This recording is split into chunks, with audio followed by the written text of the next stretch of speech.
6 years ago, you guys remember when the priest was the press, I mean, they were shrieking about kids in cages.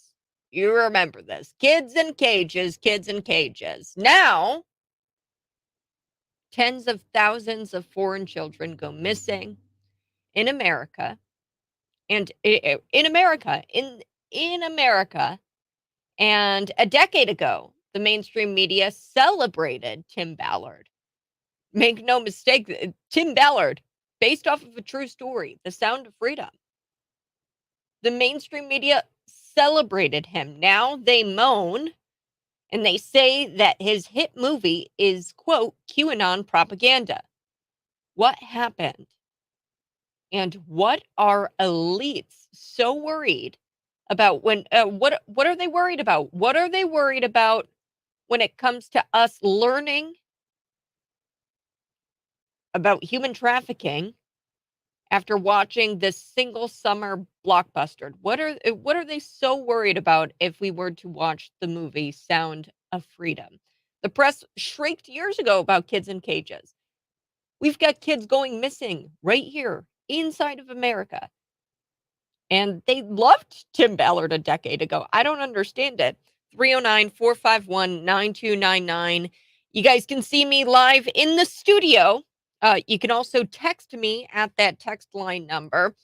I actually have a question. What happened? And what are elites so worried that Americans might learn from watching a single summer blockbuster movie? What are they so worried about when it comes to the movie Sound of Freedom? Give me a text, comment below. What are they so worried about? I've got so much to get to here this morning. A few things. I do want to unpack what's going on in California when it comes to these super delegates. So I don't know if it's necessarily like a super delegate system. I'm not going to get into the like nitty gritty when it comes to California and their new uh, way of doing things when it comes to the primary. But point is, they're trying to change their delegate allocation rules for the presidential primary. So they got caught trying to undermine President Donald Trump in all of this. And I want to know what that means for Ron DeSantis. If you're a Ron DeSantis guy, you're going to like this new rule change. Now, if you're a Republican, or if you've seen what happens to Democrat primary candidates. So we were all left scratching our heads when Bernie Sanders ran because we were like, wait, how did he not become the nominee?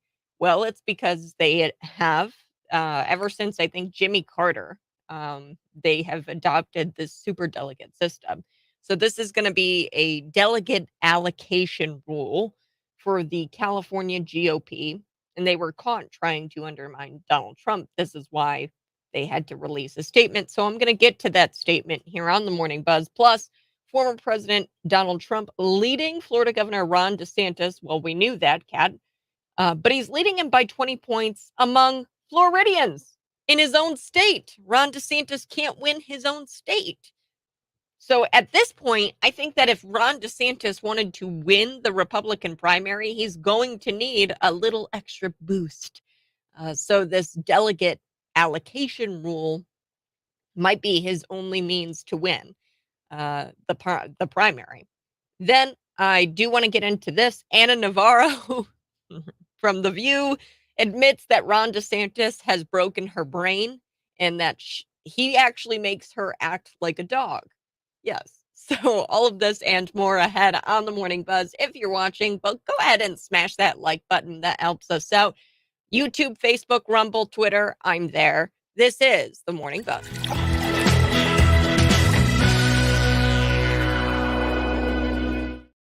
Okay, let's get into it. Anna Navarro thinks she's a dog. And here's a nickel worth of advice, okay? Kat, she's sitting you down for some advice.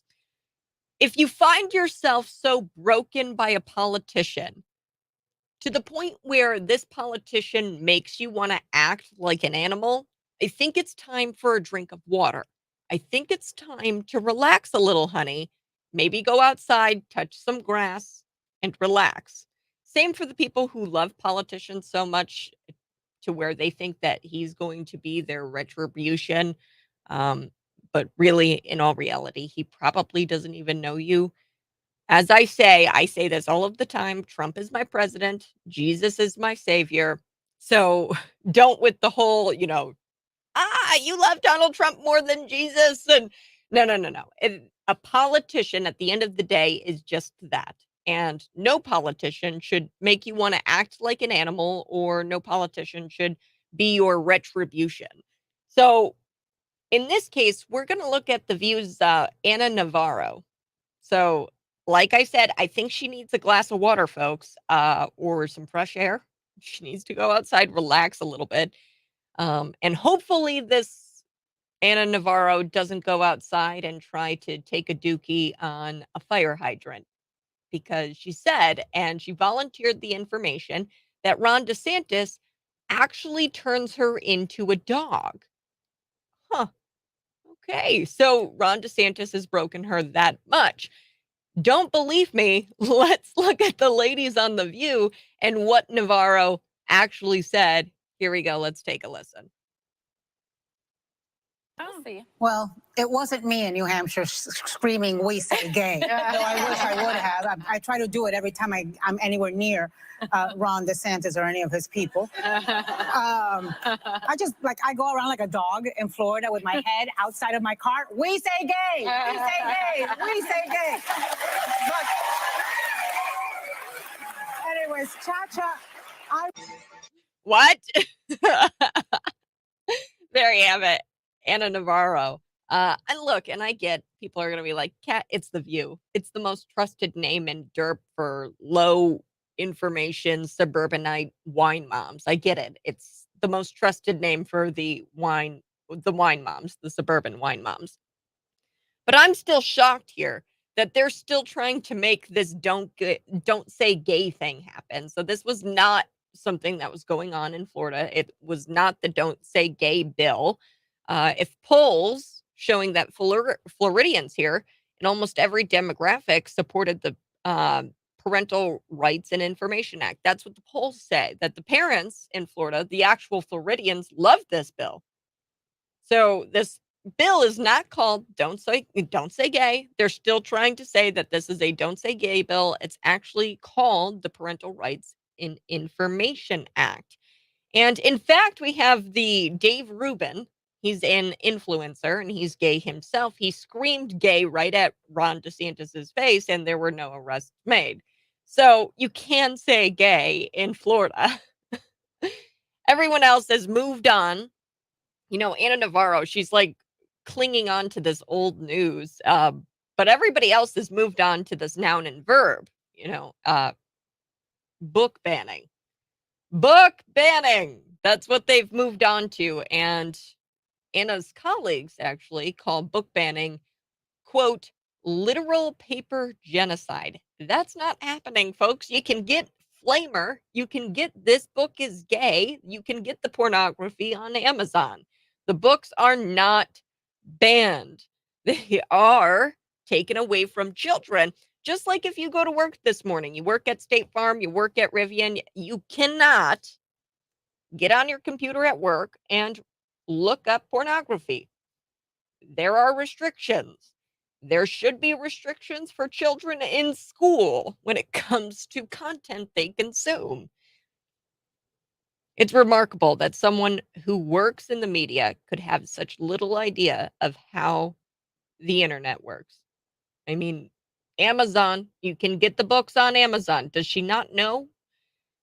So Navarro, I think she meant this as a joke, folks. Granted, this woman is the same woman who lashed out at Ron DeSantis because Ron DeSantis committed the crime of, thinking that half-naked men dancing in front of little children is a bad thing. It wouldn't surprise me if she did actually stick her head out the window and start barking at humans. That's the type of people these people are. Not to mention, I bet she would drink out of a toilet, eat out of the kitchen garbage, and dig a hole into the carpet. And yes, I did hear the sarcasm in her voice, and I get that she got like this mild little chuckle from the studio audience, but video of her claiming that Ron DeSantis turns her into a canine. It's going to stay on the internet forever, and I'm going to use it forever and mock her for my amusement. I think it's going to be hilarious. So I'm glad that this clip is out there. 309-451-9299.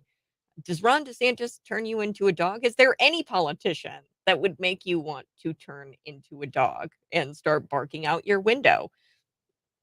I doubt it, because you're a sane person and Anna Navarro is insane. Okay, now I do want to talk about this poll. Former President Donald Trump leads Florida Governor Ron DeSantis by 20 points, according to the Post Millennial. Floridians, this is a poll out of Florida. Floridians are far more likely to vote in the Republican Party primary for Donald Trump. They're not going to vote for Ron DeSantis, despite Ron DeSantis being the governor there. Now, this is a poll that came from the Florida Atlantic University. The former president leads Ron DeSantis 50% to 30%. So that's 20% lead.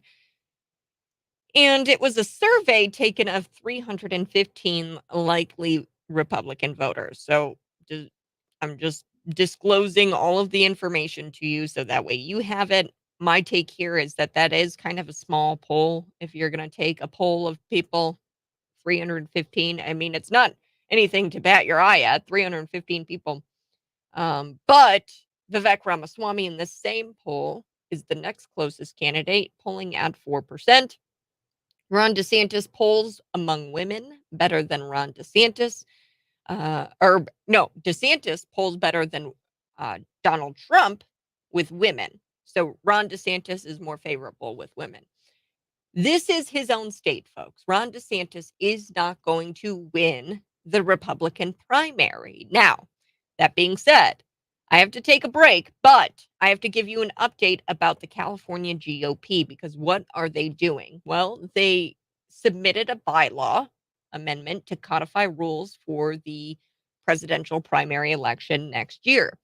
So they had to produce a statement, because guess what happened? We called them out and we caught them trying to undermine President Donald Trump, changing the delegate allocation rules. What does this mean? It means that the Republican Party in California wants to be able to choose the primary nominee rather than the voters.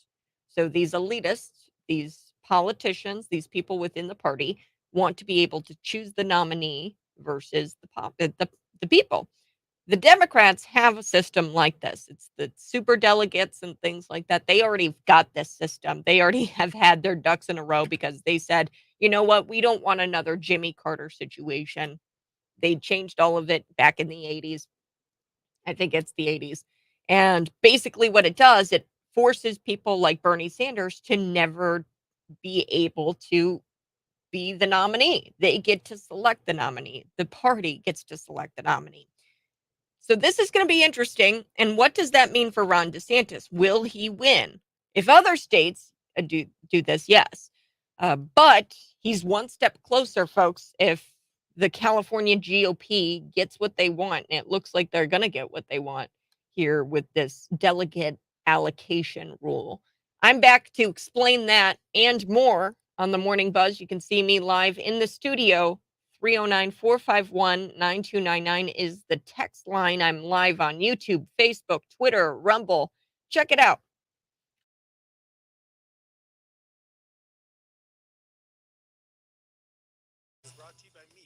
Good morning. Hey, thanks so much for tuning in to the live stream. We are going to be visiting with Mike Coolidge from Illinois. He's a former congressman, former congressional candidate. He also was in the Army. Now, one thing that I want to talk about is this story. It's out of the Center Square this morning.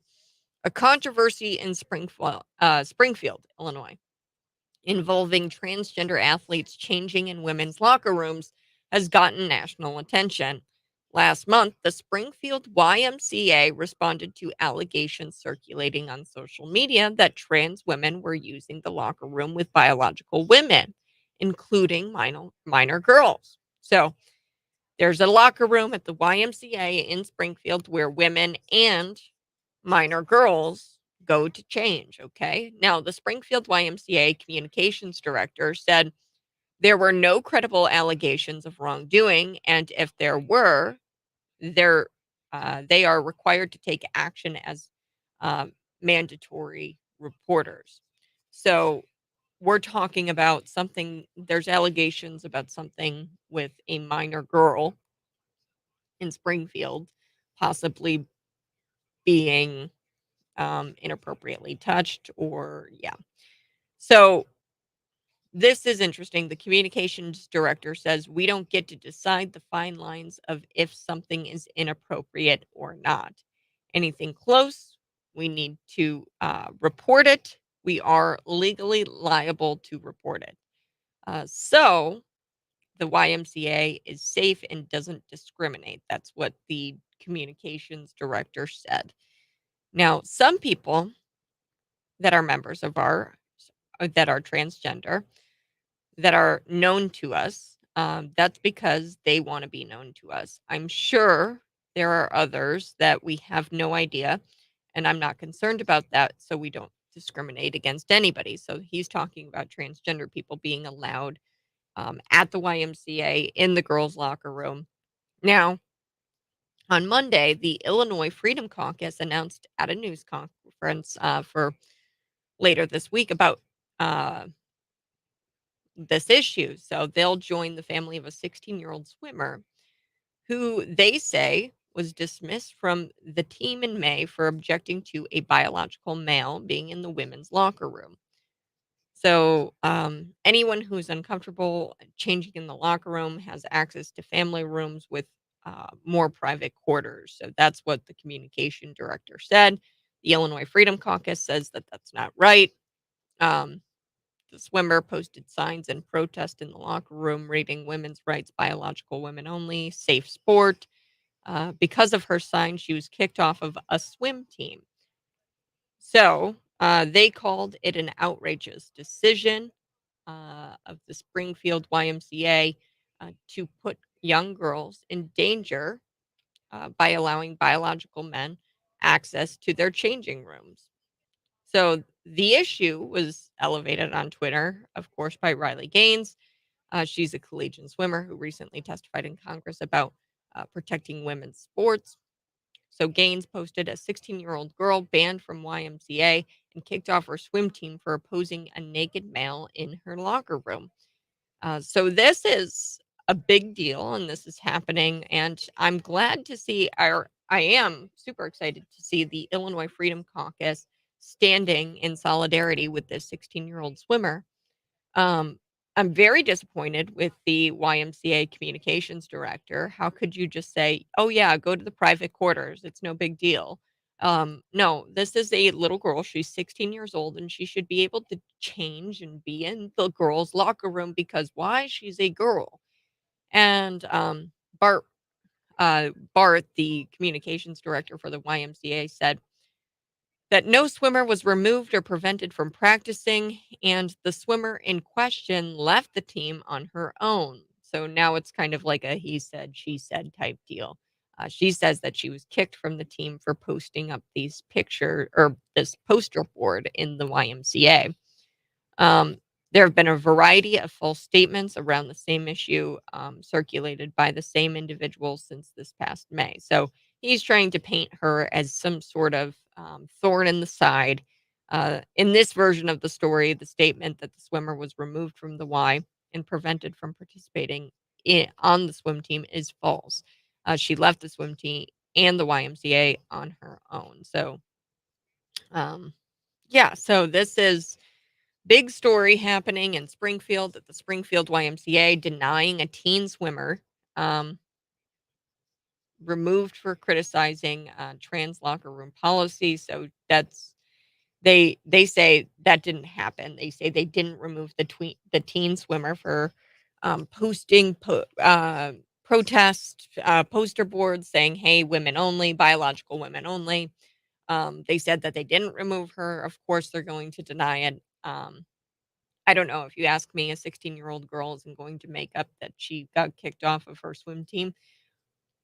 And ask yourself this, Riley Gaines, this 16-year-old swimmer out of Springfield, what do they have to gain from coming forward and saying, hey, I don't want to be changing in front of biological males? Because they're going to be ostracized, they're going to be bullied because they're speaking out against the trans community, and how much they love to foam at the mouth. If you're watching right now, go ahead and smash that like button, smash the like button.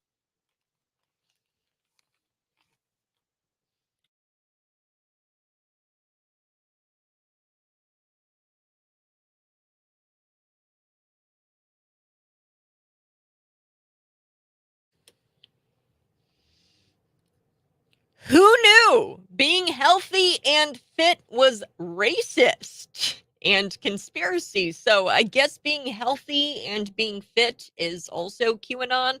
Not only is it QAnon to speak out against child traffickers and pedophiles, but it's also QAnon if you like to go running and, oh, God forbid, you actually participate in something called a combat sport.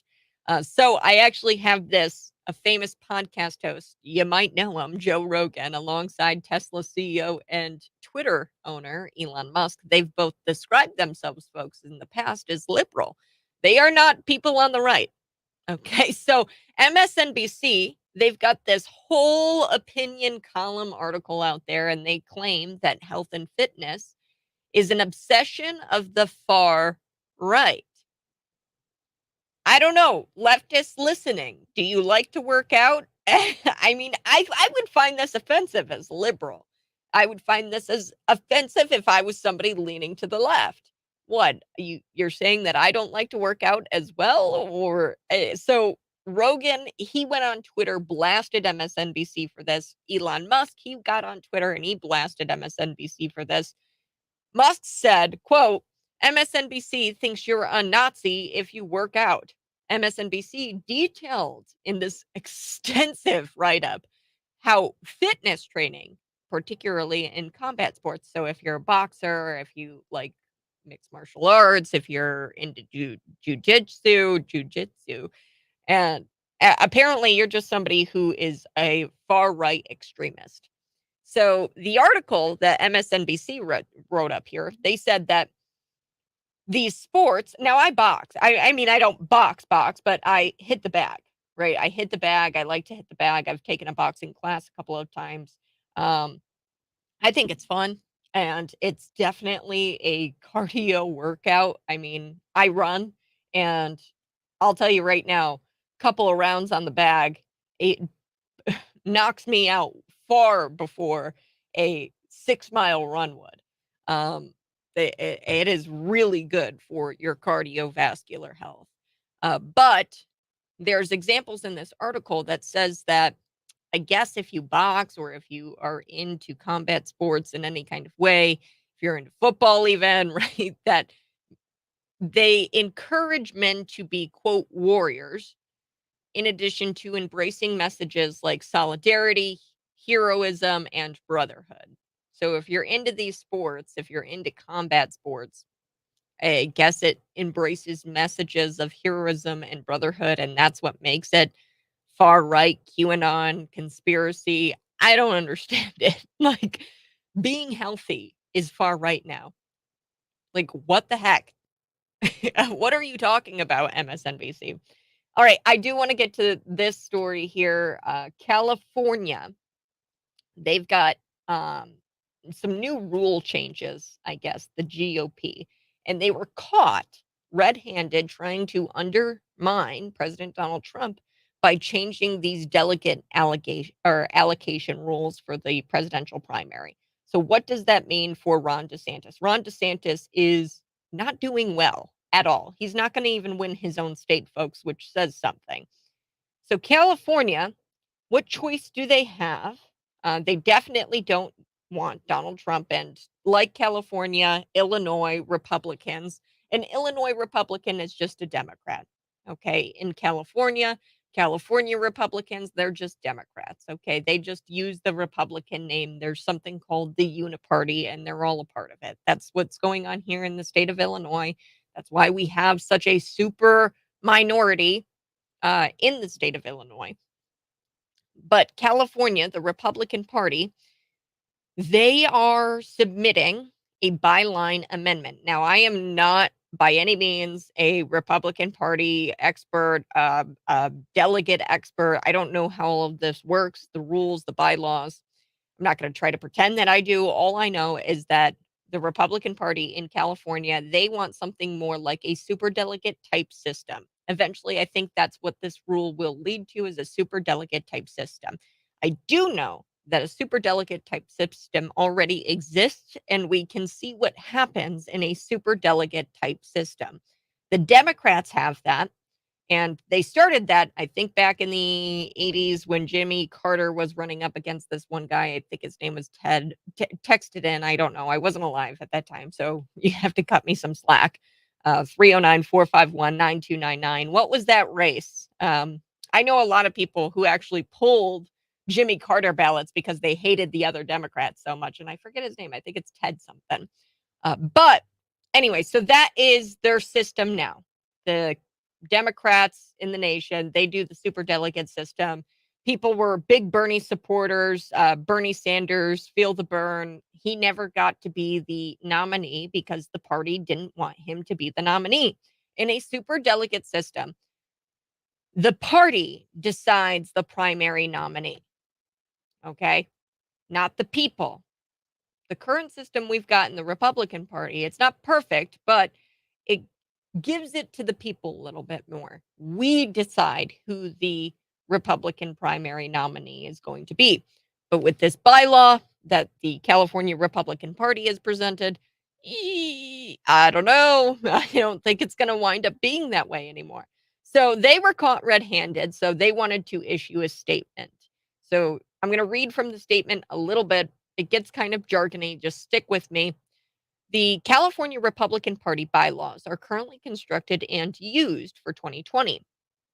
They are not in compliance. The current ones are not in compliance with the Republican National Committee rules for 2024. So at that end, a bylaw amendment was created that complied with the rules. The statement goes on. It says, the RNC rule states that any presidential primary, caucus, convention, or other process to elect, select, allocate, or bind delegates to the national convention that occurs prior to March 15th in the year in which the national convention is held shall provide the allocation of delegates on a proportional basis. Okay.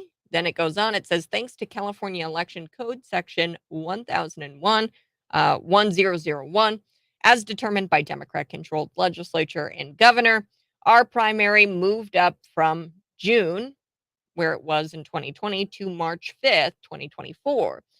While that move put us early in the national primary calendar and on Super Tuesday, it also meant that we had to comply with the RNC's rules. We must change to a proportional model, which this bylaw amendment accomplishes.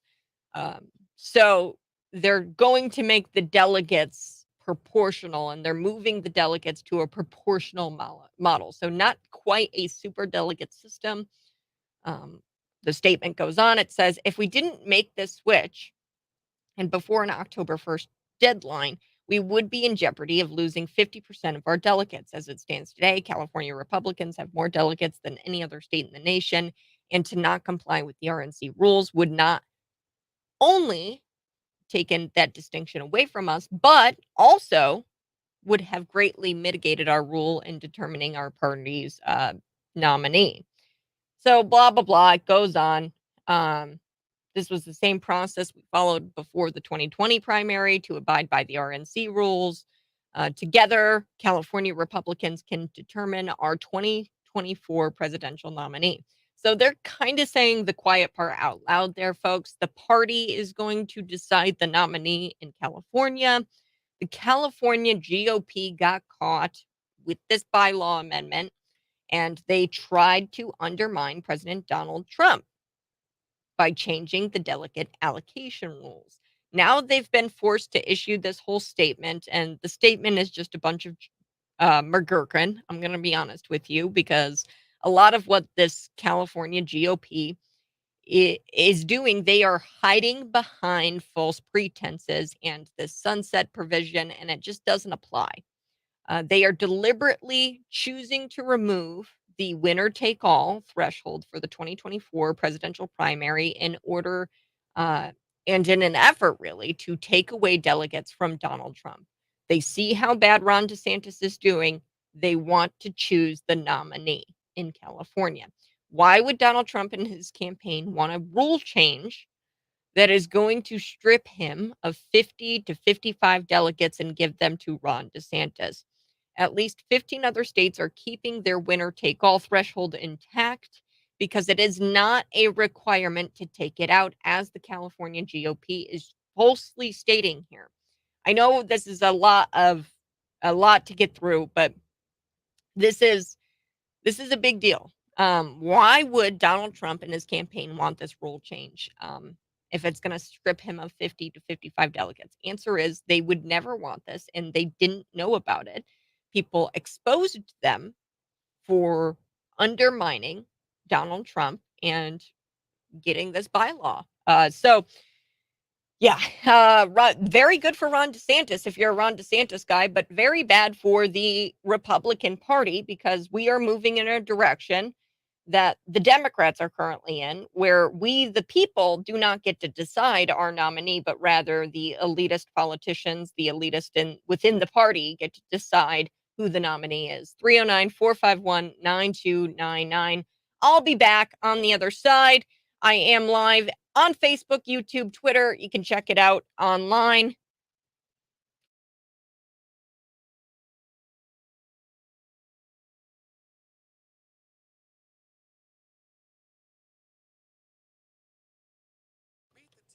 All right, what do you guys think? Would you want a super delegate system? Do you want the party to decide the nominee, or would you like the people to decide the nominee? I think the answer is pretty clear.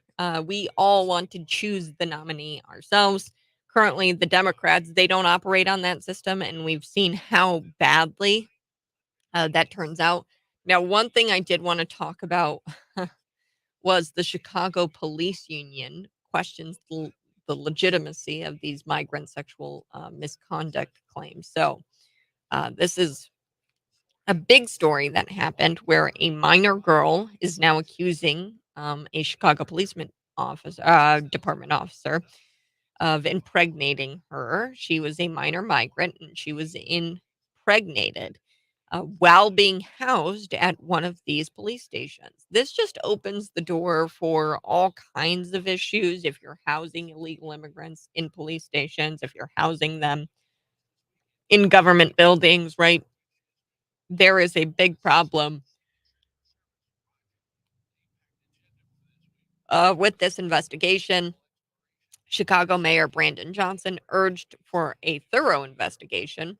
The Johnson administration remains intensely focused on deeply troubling allegations of sexual misconduct by Chicago police department officers against a minor new arrival. Um, so this is really concerning. The terrible thing, it's a terrible thing, and I hope there's a full investigation and it's done as fast as possible. Remember this, folks.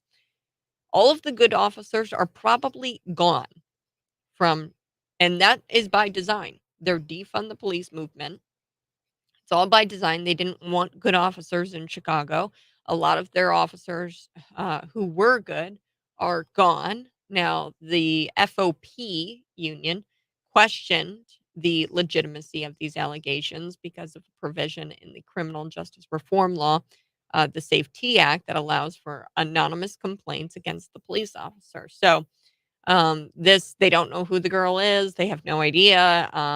We don't know her name, and that's because the Safety Act, there's a provision in there which allows this girl to make the allegation with being anonymous. She's anonymous, and it allows her to remain anonymous and make this allegation. So the FOP, the union, is questioning the allegations in itself. Now, I don't doubt that this happened. I'm just going to be honest with you. I don't think that this. Now, I don't know for sure, but you are asking for something like this to happen when you have a bunch of illegal migrant minors who don't speak English housed with young men, um, with men, whether that be a Chicago Police Department and or whether that be other illegal immigrants. Because I've talked extensively with reporters in Chicago. They say that the people who are coming there and who are being housed are either young women or like young girls, child, uh, children, minors, or military aged men. That's what's going on in Chicago, and, um, that raises all kinds of question marks in my head, especially after seeing this Sound of Freedom film. Um, I don't think it's a coincidence that these girls are being trafficked over the border with these military-aged men, and that's the demographics we're seeing in Chicago. But either way, they're being housed in temporary shelters, a lot of them being housed on your taxpayer money, your dollar, in these police departments. Excuse me. Now, um, I do have a story about illegal immigrants. They're going to wind up um, being not denied by landlords. So you cannot deny somebody who is an illegal immigrant housing. That is going to be terrible for the housing market. If you are watching right now, go ahead, smash the like button. It really helps us out, folks. I would deeply appreciate it if you smash the like button if you're watching. Now, the issue with illegal immigrants not being denied by landlords is that greatly skyrockets the housing cost. Um, I know I need to get buzzed up on coffee. uh, I know sometimes I yawn and I'm just like, oh man, it's early.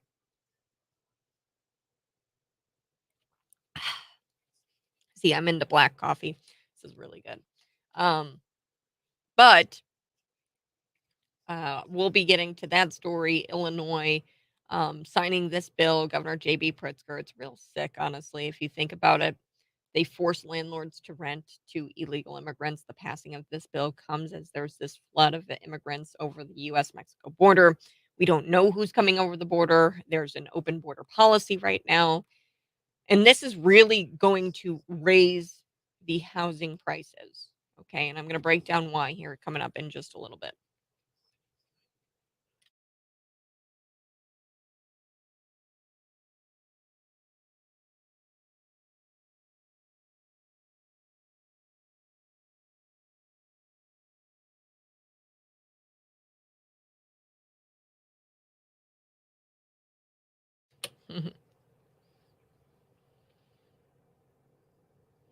In the 7 o'clock hour, we're going to be visiting with Mike Coolidge for our Patriot Power plug. Now, there's a couple of things I want to talk about, specifically how the Chicago Police Union, they are questioning the legitimacy of this migrant child, this illegal immigrant child, now accusing a Chicago Police Department officer of impregnating her.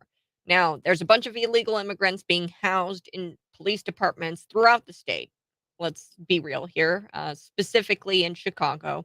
I've talked with multiple people from Chicago. I've talked with multiple reporters from Chicago. They're telling me that the people who are coming into Chicago are either military aged men who don't speak a lick of English, Venezuelan, Mexican, they're military aged men and minor girls. That raises a lot of question marks for me. I raised my eyebrows a bit. So they're being housed, these military aged men and minor girls, they're being housed in police departments. And they're also being housed in hotels. Entire hotels have been shut down, and these people are living in the hotels on taxpayer dime. So this week, this just a few days ago, Chicago Mayor Brandon Johnson urged for a thorough investigation where this illegal immigrant had said that she was impregnated. Now, she gets to be anonymous. Under the Safety Act, there's a provision where the accuser gets to remain anonymous. I don't agree with the Chicago Police Union. I think it's highly likely, being that there are very few good cops in Democrat controlled cities anymore. I'm just going to be honest with you. Good cops, the good ones, have left. They don't put up with the defund the police crap. They don't put up with the high crime. We see it in district attorney's office, Kim Fox's office. I mean, there have been several long-standing prosecutors. I mean, long-term and like 20, 30 years experience prosecutors who have left the state and fled the DA's office, her state's attorney's office, Kim Fox. Now, that's the same for police departments. The good police officers are leaving. They're not putting up with the defund the police crap. So it wouldn't shock me if this story is true. However, I do think that the Safety Act, she is 16 years old. I don't know if I don't know. I think that uh, being anonymous in this is going to make it hard to prove it to be true. They don't even know, like, how can you even prepare a defense? The Chicago police officer, if he didn't do it, how can you even begin to prepare a defense if you don't know who your accuser is? I think that in this country, we should have the right to know what we're being accused of and by whom we're being accused of it, right? So the Chicago Police Union guy, he's the FOP president, Lodge 7. He says that the legitimacy of the allegations, uh, he questions them because of this provision in the criminal justice reform law, the Safety Act, which allows for anonymous complaints against police, which is, police officers are still citizens in this country. And the Safety Act just doesn't care about it. So he says, I could make that same complaint against the superintendent, first deputy, chief of parole. I could go down the line, 12,000 plus members of this department, and I could make the same allegations that they did. The same thing right now because of this ridiculous Safety Act and the provision that eliminated this signed affidavit, making someone attest and swear by that complaint they are making is valid. So that requirement is gone where you have to swear by, the complaint that you're uh, like you're bringing forward. So I'm going to be talking about that here coming up in just a while in the 7 o'clock hour with Mike Coolidge. Now, before we take the break, one thing I did want to mention was that Illinois, we are now forcing landlords to rent to illegal immigrants. The passing of this bill comes as illegal immigrants flood the US Mexico border under this Joe Biden administration. And this is going to be a big deal because this is going to raise housing costs. Okay. This is just basic economics. Governor J.B. Pritzker signed this bill into law, makes immigration status a protected class. So this means landlords are not going to be able to deny illegal immigrants housing as average home prices skyrocket across the state. This is going to make it worse. In June, Governor J.B. Pritzker signed this SB 1817 into law, and it amends the Illinois Human Rights Act to include immigration status. So big uh-oh. I'm going to be going through the numbers here. How much has immigration, illegal immigration, housing, how much has it really impacted the housing market in the United States? So I'm going to talk about that here coming up in just a bit. You can text in at 309-451-9299.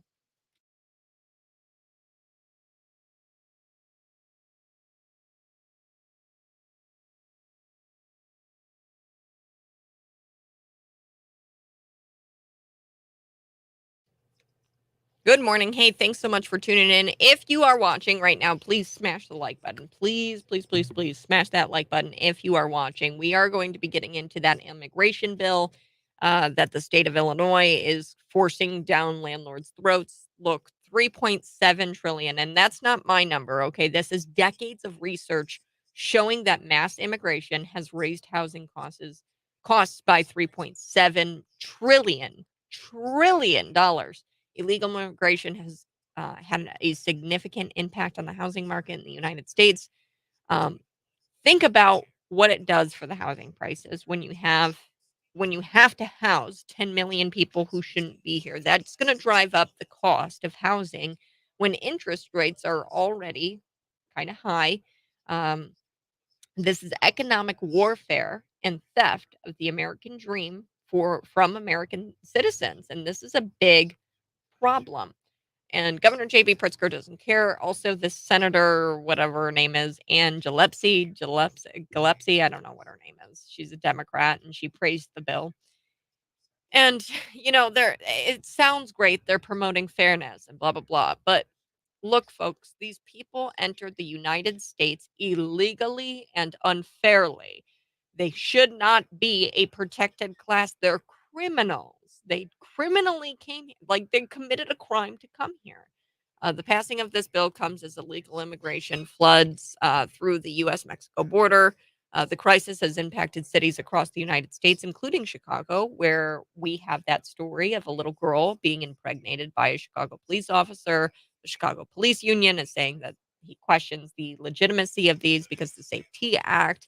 Now, I do believe, I don't think that a 16-year-old girl is going to, lie about being impregnated. She's a minor girl. She probably doesn't speak a lick of English. Um, and when you house minor children with men, whether that be American men, Chicago police officers, or um, other illegal immigrants of a military age men in a say close quarters, like this is bound to happen. You're going to see this stuff play out. It's wrong. We should not be housing. They need to go back home. These illegal immigrants need to go back home to where they came from. I've spoken to refugees here in Bloomington Normal, panhandling on the street corner. I've asked them straight up the question. These refugees. A refugee is actually somebody who has to flee their country because it's no longer safe. Um, and a lot of this is not that.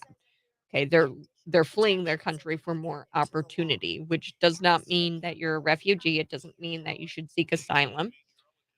There's a big problem with international law not being followed in this country, where if you're seeking asylum, say your country is war torn, like Ukraine right now. Okay. So say you're Ukrainian and you're seeking refuge in a different country. You're seeking asylum in a different country because it's no longer safe in your country. Then the first country you go to, you have to seek asylum in that country, the first safe country you wind up in.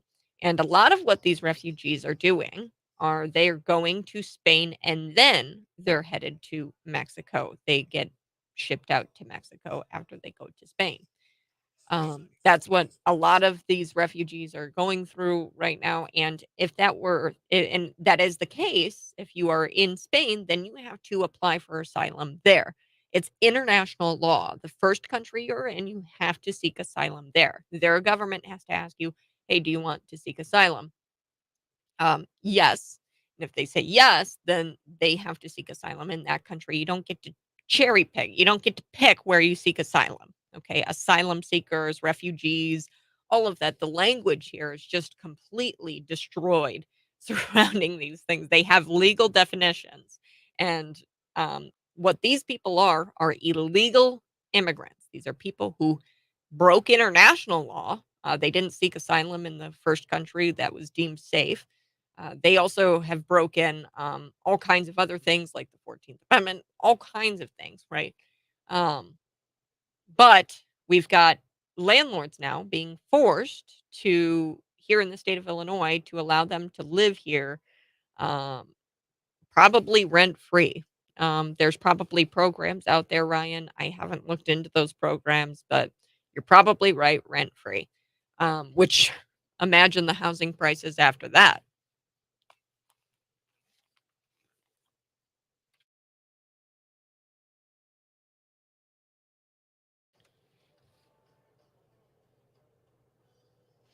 Hey, good morning. This is the Morning Buzz. You can text in at 309-451-9299. You can also see me live in the studio. If you're watching on YouTube, Facebook, Twitter, you can smash that like button. Share this out with your normie friends. It's important, especially this story. Governor J.B. Pritzker signing a bill that amends the Illinois Human Rights Act to include immigration status as a protected class. So, with that, that means Illinois landlords are going to be forced to um, give immigrants housing. And this comes as average home prices skyrocket across the state. I think the average home here cost about $227,000 here in Bloomington Normal. J.B. Pritzker, he signed this, and this means landlords will not be able to deny illegal immigrants housing as average home prices begin to skyrocket. Like I said, Democrat state senator, her name is Ann Gillespie. She praised the passing of the bill in a statement. She said that it promotes fairness despite the migrants entering the United States both illegally and unfairly. So they get to enter the country. They get to break all kinds of laws. They get to break international law, all of this. They're putting protections in place to promote fairness, to ensure people are not unjustly denied housing. You committed a crime coming to this country, and you've committed a crime coming over the border illegally. What do you mean? Unjustly denied housing. So, illegal immigration, for context, has significantly impacted the housing market in the United States. There is decades of research that shows that mass immigration has raised housing costs here by, drumroll please, $3.7 trillion. $3.7 trillion. Think about what this does. Okay. When you have 10 million people who shouldn't be here, that drives up the cost of housing when we've already got higher interest rates. They're ticking up, ticking up. And this is economic warfare and theft of the American dream for American citizens. And this is a big problem. Think about what this does to the housing prices when you're forcing landlords to house illegal immigrants for free. I don't know. I'm sure that that bill is on Governor J.B. Pritzker's desk, or it's going to be. The passing of this bill comes as this is the just a flood of immigrants coming over the US Mexico border. The crisis has impacted cities like Chicago. Um, I've got the story here next with Mike Coolidge. We're going to talk about this little girl who allegedly was impregnated by a Chicago police officer. She's a migrant girl who was being housed in a police department. So we're going to be talking about that here coming up in just a bit. 309-451-9299.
CNN. They're discouraging their viewers from watching an anti-pedophile movie. It's called Sound of Freedom. Have you seen it? CNN says that the film was created out of moral panic and QAnon concepts. Okay, CNN. You know, I'm not shocked that you are against this anti-pedophile movie. Um, you do have multiple people who have been accused and convicted of sex crimes, including a producer who is now serving 19 years, I think it is, for pedophilia. So we are going to be talking about CNN discouraging people from watching Sound of Freedom, which is an anti-pedophile, anti-child trafficker film. Also a little bit later, we will be talking about how Joe Rogan, Elon Musk, they're calling out MSNBC for suggesting that being healthy, being in shape is something that people do if they are far-right extremists. Plus, get this, Larry Nassar, he's a disgraced doctor. He's he was stabbed in prison, folks, in a Florida prison while he was serving time for sexually abusing all of these US Olympic gymnasts, including, Simone Biles. So I've got that story here. Guy was stabbed multiple times, um, after there was an altercation that broke out in a federal prison in Florida. 2 people familiar with this incident has said that Larry Nassar, had been stabbed in the back and chest, but he is in stable condition. Yeah, this guy is disgusting. He was found guilty of sexually abusing 300 female gymnasts, and he was sentenced up to 175 years in federal prison, and he was recently stabbed. So we're going to be talking about all of that here on the Morning Buzz in the 8 o'clock hour, but it's the 7 o'clock hour, and my favorite guest for the Patriot Power Plug, it's Mike Coolidge. He's with People Who Play by the Rules. He's a former congressional candidate, small business owner, syndicated radio host, and he's a veteran. And he's a proud Illinoisan. Mike Coolidge, thanks so much for joining me here on the Morning Buzz. Great to be with you, Kat. Happy post 4th of July weekend. Yes, post 4th of July weekend. How's your 4th? It was great. Went down to the Florida Panhandle via Memphis, Tennessee, and had a great time with family. It was really good. I don't know if you can tell, I'm a little tan and sunburned, so I'm tan, rested, and ready to get back to it. Tan, rested, ready to get back to it. I know Tennessee is so beautiful.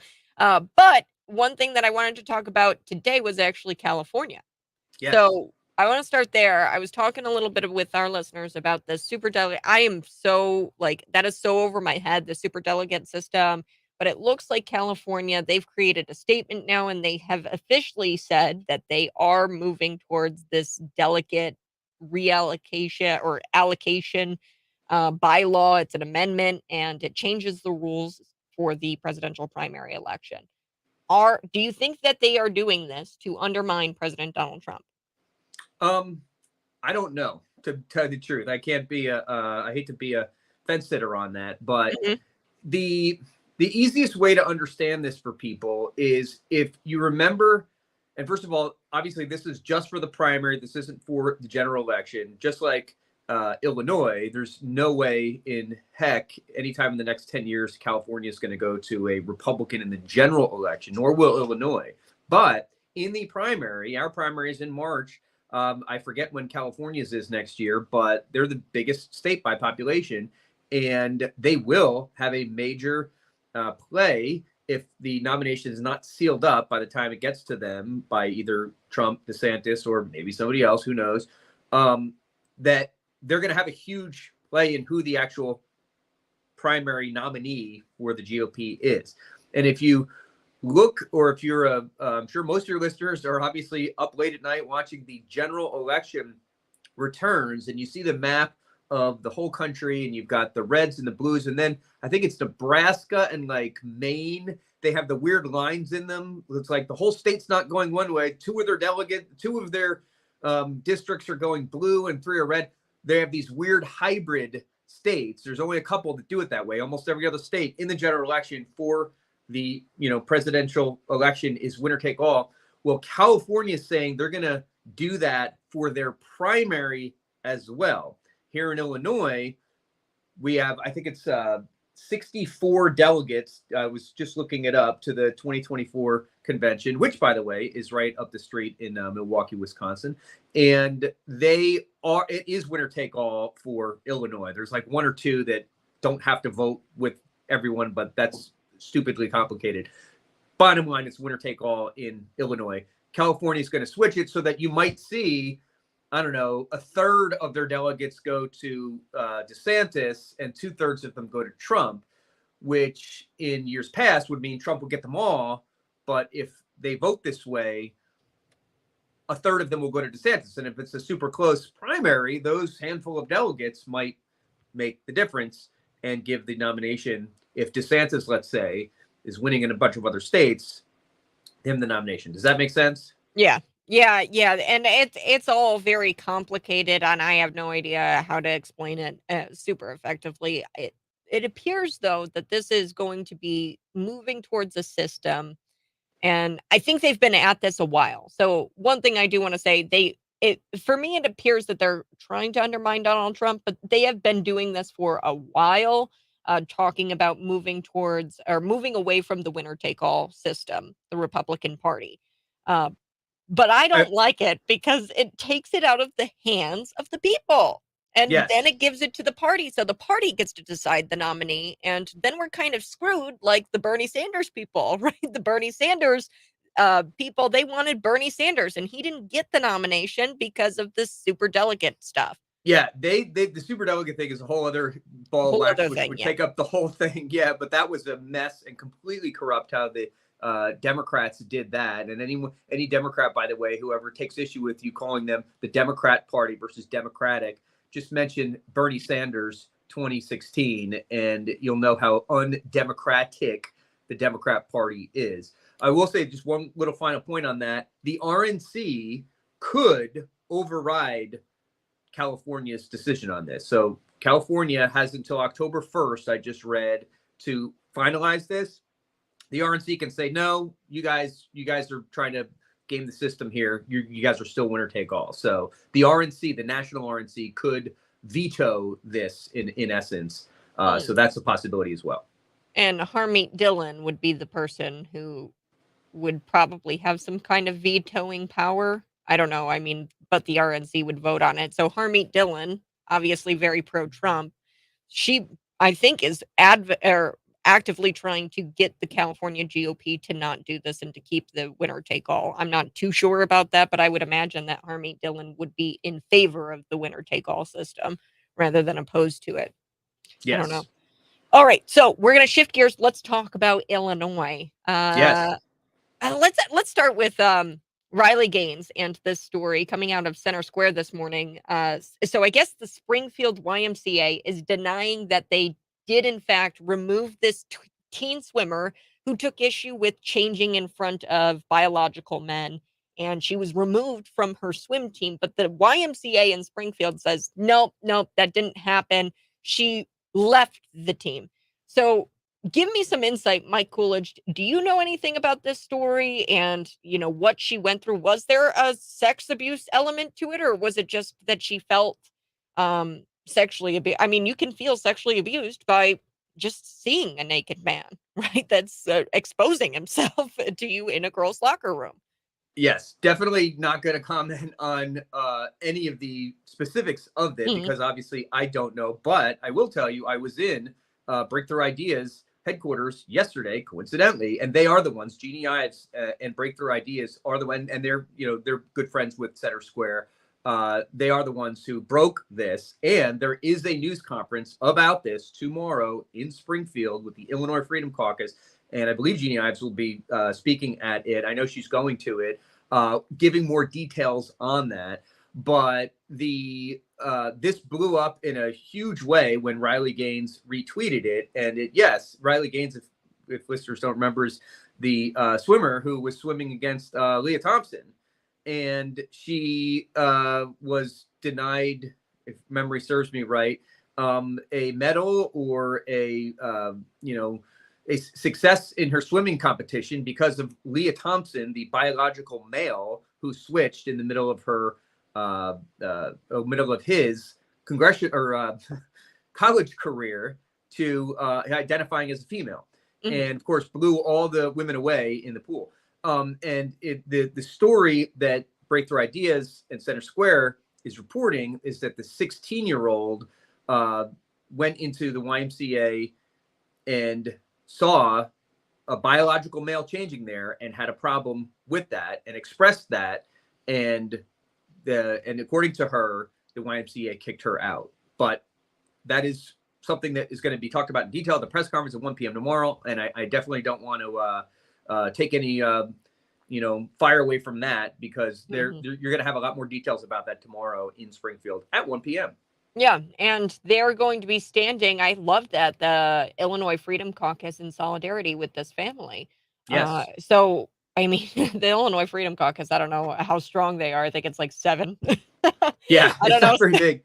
And I know Like, some of them. They're great people. I will say it's, reading this story, it's always, people say, well, if people are uncomfortable changing in the locker room, this is the people who are defending someone who identifies as transgender as sharing a locker room. They would say, well, the people who are uncomfortable with it, they either castigate them and call them a bigot, or say, well, you can change somewhere else. It's like, wait a second, doesn't everyone's opinion matter?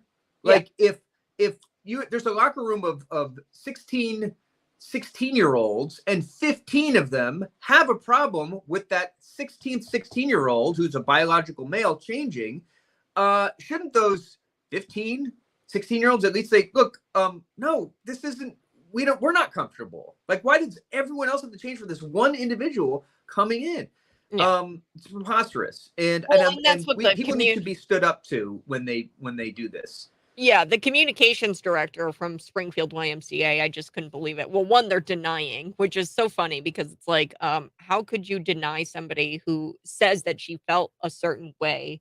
Like, I thought it was Right. supposed to be, where you believe every woman, right? Right. This is she felt sexually abused. She's making an allegation that this man was changing in front of her naked, and like, you're just going to dismiss her and her feelings. Like, that's one, it's rude and wrong of the YMCA director, communications director, to deny her and to try to, I thought she's living her truth, right?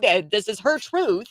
So why don't you believe her in this? But also, Kat, he says that she just has to change in a private bathroom. So you want her to change away from her teammates, to be away from her teammates, and to be ostracized, and to be alone, changing in the bathroom, right? There's a team bonding that happens right in the locker room, absolutely. right? And you're going to deny her the opportunity to be with her teammates because this individual was changing in the YMCA girls' locker room. It's just ridiculous. I encourage everyone to reread Animal Farm. You can read it in about an hour. But we've come to that point again where some opinions are more equal than others, you see. And so some opinions are people speaking their truth, and we need to hear them, and they're standing up for their rights, but only if there's certain opinions. Mm-hmm. Mike Coolidge, we have to take a break, but thanks so much for joining me here on the Morning Buzz Patriot Power Plug. How can we find out more about you? Coolidge.com. New changes coming soon. And follow me on Twitter at KOOLIDGE. Coolidge.com. All right, Mike Coolidge, thanks so much. You have a great rest of your day. You too, Kat. All right, folks, we will be back. We're going to be talking about CNN and how they're discouraging their listeners and viewers from watching the Sound of Freedom film, which is an anti-pedophile, anti-child trafficking film. So I don't understand why CNN is discouraging people from doing that, but I have an idea why. Maybe it's because a lot of their staff members are actual pedophiles, convicted and alleged pedophiles. So we're going to talk about CNN next.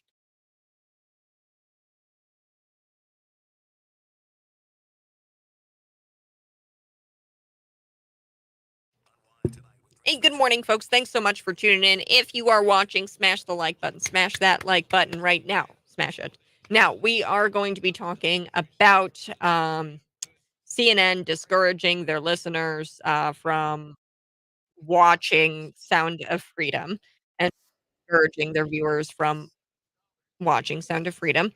Now, this only makes sense for CNN because they have a large swath of people who have been involved in child sex crime. They've had a number of employees involved in child sex crimes, including one producer at the network. His name is John Griffin, who was sentenced to 19 years in prison. Um, so this is an issue. Griffin coerced a woman online to bring her 9-year-old daughter to Vermont to engage in illicit acts. So CNN, they brought on this guy who I guess is like some sort of, his name is Rothschild. He wrote a book. It's called "The Storm Is Upon Us," and it details a lot of QAnon conspiracy theories. And he's, an expert on QAnon, and he says that the Sound of Freedom movie is QAnon. I don't know if you've seen it. I highly recommend you go see it.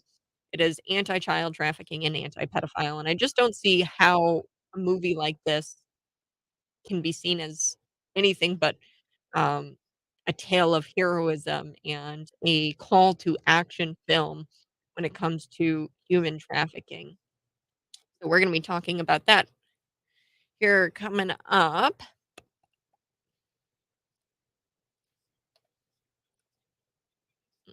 Mm, there we go. Okay. That and then a little bit later, I do want to discuss Larry Nassar. Larry Nassar, you might recognize that name. He has recently suffered multiple stab wounds after an altercation broke out in a federal prison. That's not a shock considering his crimes. In 2018, he was sentenced to 175 years in federal prison after being found guilty of sexually abusing up to 300 female gymnasts at this gymnastic clubs. Then he was sexually abusing women at the Michigan State University, at his home in Michigan. And the attack apparently happened this past Sunday in the United States Penitentiary Coleman in Florida. So this was a prison, and he had to be relocated to Florida after being assaulted in Tucson, Arizona, where he was previously held. So everywhere this guy is being held, he's being attacked. Um, Naturally, right? Because you commit crimes like this, you're attacked. So Nassar admitted to sexually assaulting athletes while he was employed at Michigan State University, and he was training Olympians. When victims were giving impact statements in 2018, uh, several of them had told adults around them at the time of the abuse that they were experiencing this abuse, including teachers, athletic trainers, but the complaints went unreported. They protected Larry Nassar. People within the FBI were protecting Larry Nassar. The report noted that over 100 women, including Olympic gold medalist Simone Biles, had collectively attempted to get $1 billion from the government after it was revealed that the FBI failed to do anything about Larry Nassar. So we remember this story after the allegations were brought to light in 2015.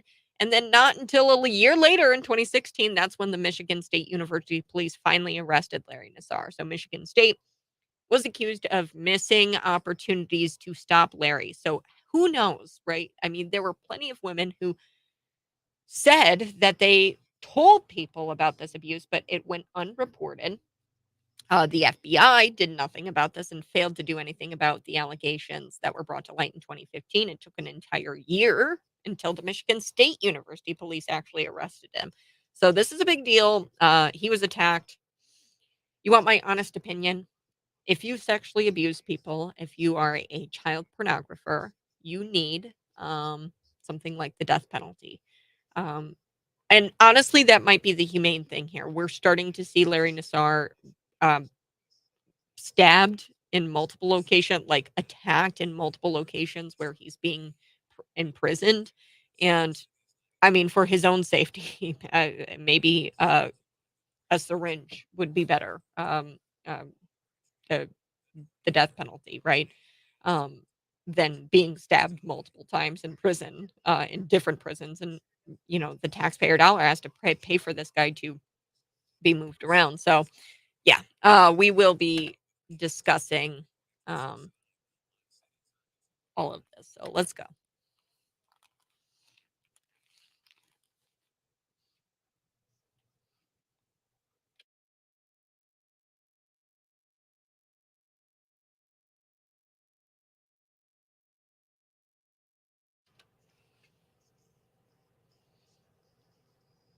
Probably the most humane thing we could do for Larry Nassar is to put his life to an end. I'm just going to be honest with you. That's probably the most humane thing we could be doing right now. The disgraced doctor Larry Nassar stabbed in a Florida prison while serving time for sexually abusing U.S. Olympic gymnasts. So I'm going to be talking about this here coming up in just a bit. CNN discouraging viewers from watching an anti-pedophile movie. This is The Sound of Freedom. They say that the film was created out of a moral panic. A moral panic. This is based off of a true story. And it's so funny. Like 10 years ago, they were praising Tim Ballard for his work in international sex crimes and human trafficking and saving children. The mainstream media was very pro Tim Ballard. And now they're calling it moral panic. Now they're calling it QAnon. So we're going to be talking about that. Plus, a little bit later, Joe Rogan, Elon Musk calling him and MSNBC out for suggesting that being healthy and being in shape is actually far right. And you're a QAnon conspiracy theorist if you like to work out. Oh, okay. So let's take a listen to CNN discouraging their viewers from watching Sound of Freedom. Here we go. Seem pretty familiar with him because he doesn't really hide his association with this real wild plot that involves, drinking the blood of children and things like that. No, he doesn't hide it at all. And you have a lot of people who are in this world of QAnon who say, oh, they don't know what that is. They've never heard of it. They're just asking questions. With somebody like Jim Caviezel, he is openly embracing it. He's openly using its catchphrases and its concepts. He's speaking at QAnon conventions. And this film is being marketed to either specific QAnon believers or to people who believe all of the same tenets as QAnon, but claim they don't know what it is. And The Sound of Freedom does focus on a real issue of sex trafficking. But that theme, it's sort of like that kernel of truth that feeds the QAnon conspiracy theory. Tell us how those two things work together. Sure. And the most durable and the most believable conspiracy theories are not entirely false. There's something in them that is true and the rest of it is false. But the believers point to the one true thing and they say, oh, you don't believe that this particular thing is true. In terms of child trafficking, we know trafficking is real. We know it has real victims. No one is denying that. But these films are created out of moral panics. They're created out of bogus statistics. They're created out of fear. And with something like Sound of Freedom, it specifically is looking at QAnon concepts of these child trafficking rings that are run by the high-level elites, and only people like Tim Ballard and only people like Jim Caviezel, and by extension, only people like the ticket buyer can help bring these trafficking rings down. So there's a very participatory element. You're not just going to see a movie, you're just killing 2 hours on a hot day. You are helping bring down these pedophile rings and save children. Now, it's not true, but it's a very comforting and it's a very warm feeling to have. No, you know what he failed to mention? So here's my take on it. Here's why CNN doesn't want you to go watch an anti-pedophile, anti-child trafficking film. Because they are, okay? They have multiple employees who have had problems with being involved in child sex crimes. One former producer at the network, John Griffin, sentenced to 19 years in prison. What did John Griffin do? Well, he coerced a woman online to bring her 9-year-old daughter to Vermont to engage in illicit acts. That's why they don't want you to see the anti-pedophile movie. Okay? I'm just saying. They have multiple employees who have been accused of these things. Now, at the end of the film, and I've talked about this before, Jim Caviezel has a special message and he urges people to pay it forward, to donate, to allow others to see the film. It's all about raising awareness. Caviezel says the most powerful person in the world is a storyteller. That's what Steve Jobs once said. Abraham Lincoln credited Harriet Stowe when she wrote Uncle Tom's Cabin. This powerful story inspired millions to rise up and fight against slavery. I think we can make Sound of Freedom the Uncle Tom's Cabin of the modern day slavery. Sound of Freedom is a hero's tale, but I'm not talking about the character I play. It's the heroic brother and sister in the film that work together to try to save each other. And he he talks about these two kids featured in the film and how there are countless children that they represent, and they're the most powerful people in the world by telling their story in a way that only cinema can do. That's that's the special message at the end of the film. And yes, I do think that me, we can stop child trafficking.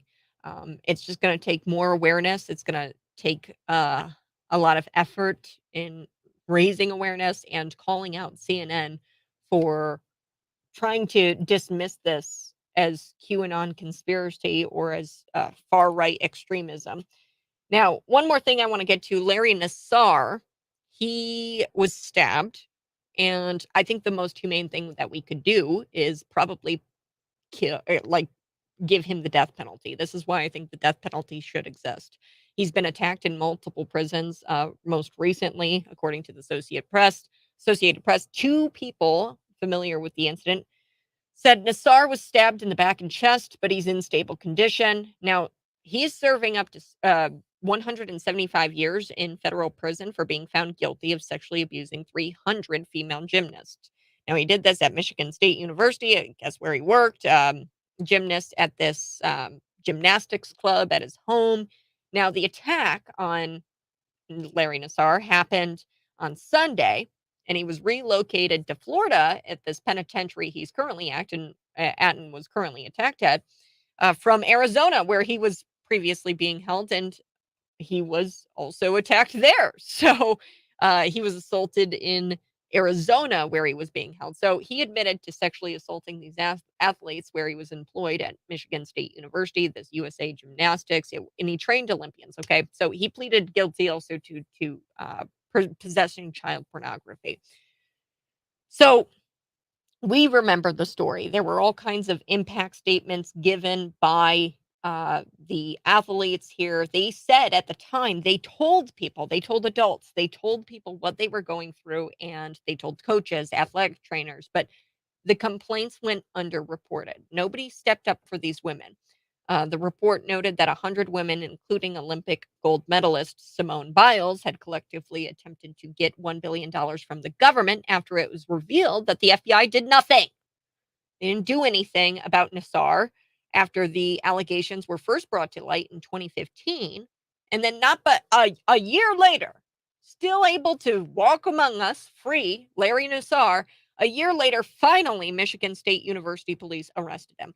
This is baloney. The story was garbage, right? Now, Michigan State was accused of missing opportunities to stop Nassar. It resulted in the university agreeing to pay out $500 million to more than 300 women and girls who were assaulted by this guy. He was a sports doctor. This is sad. And look, if you sexually assault people, or if you are a child pornographer, there's no place for you. And honestly, the humane thing to do here, he's been attacked multiple times. We're transferring him. The guy just needs, I don't know, the needle. I am pro death penalty. I'm not above that. Okay. But yeah, that's the Larry Nassar story. And he was stabbed this past Sunday in prison while he's serving 175 years. Joe Rogan, Elon Musk calling out MSNBC for suggesting being healthy and in shape is far right. We're going to get to that here coming up in a little bit. But next, you know him, you love him, Scott Robbins joins me for Scott's Takes.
I mean, whoever said, Mr. President, we want you to wear these little swim trunks and we want you to go out there shirtless and just sunbathe. I mean, they hate it. That guy needs to be blacklisted from politics. Scott Robbins, Morning Buzz. This is Scott's Takes. What are they doing to Joe?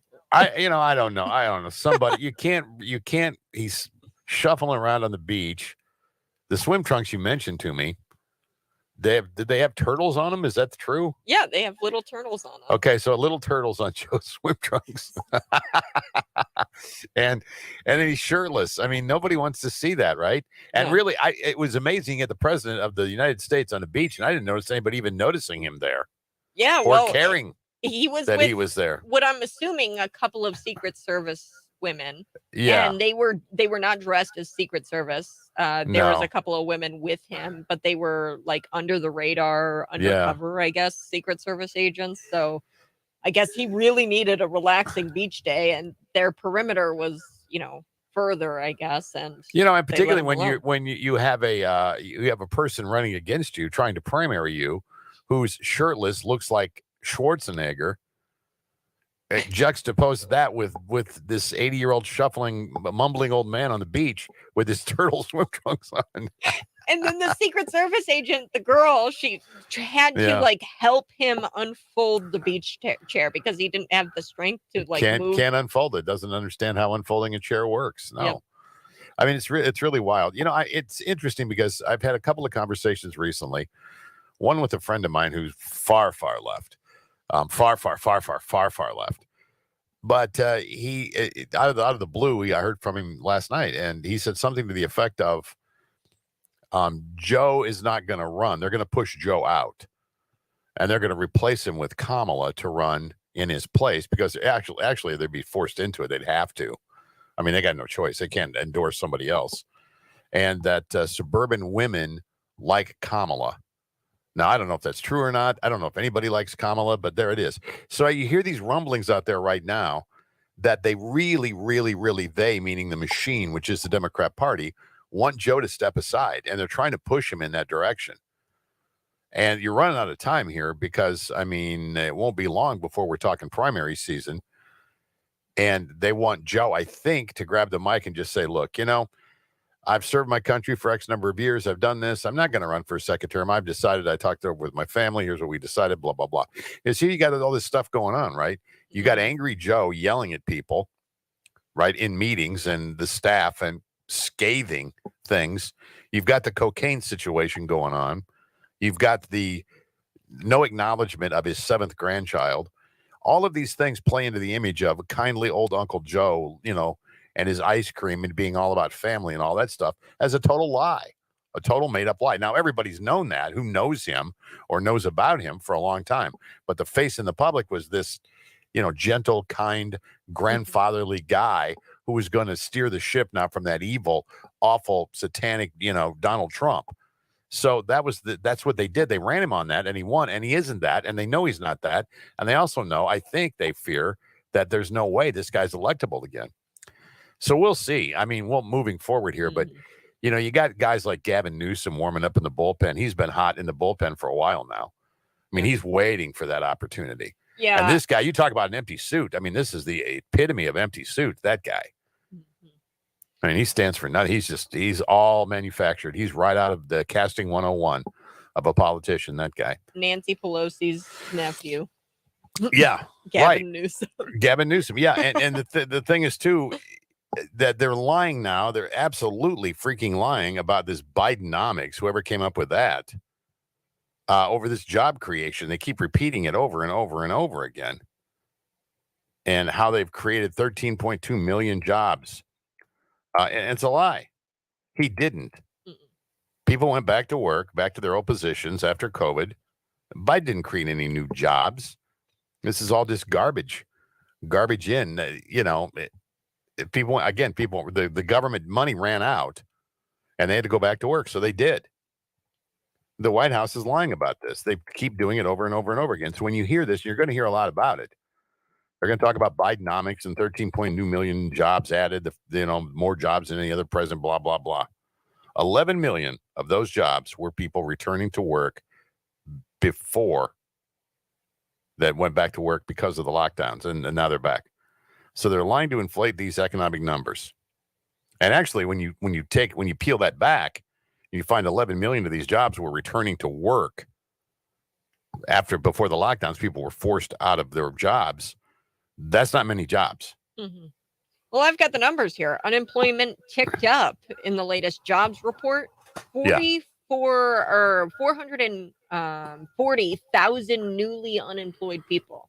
So they're just straight up lying. And then get this, 56.3% of Americans disapprove of Joe Biden's handling of the economy.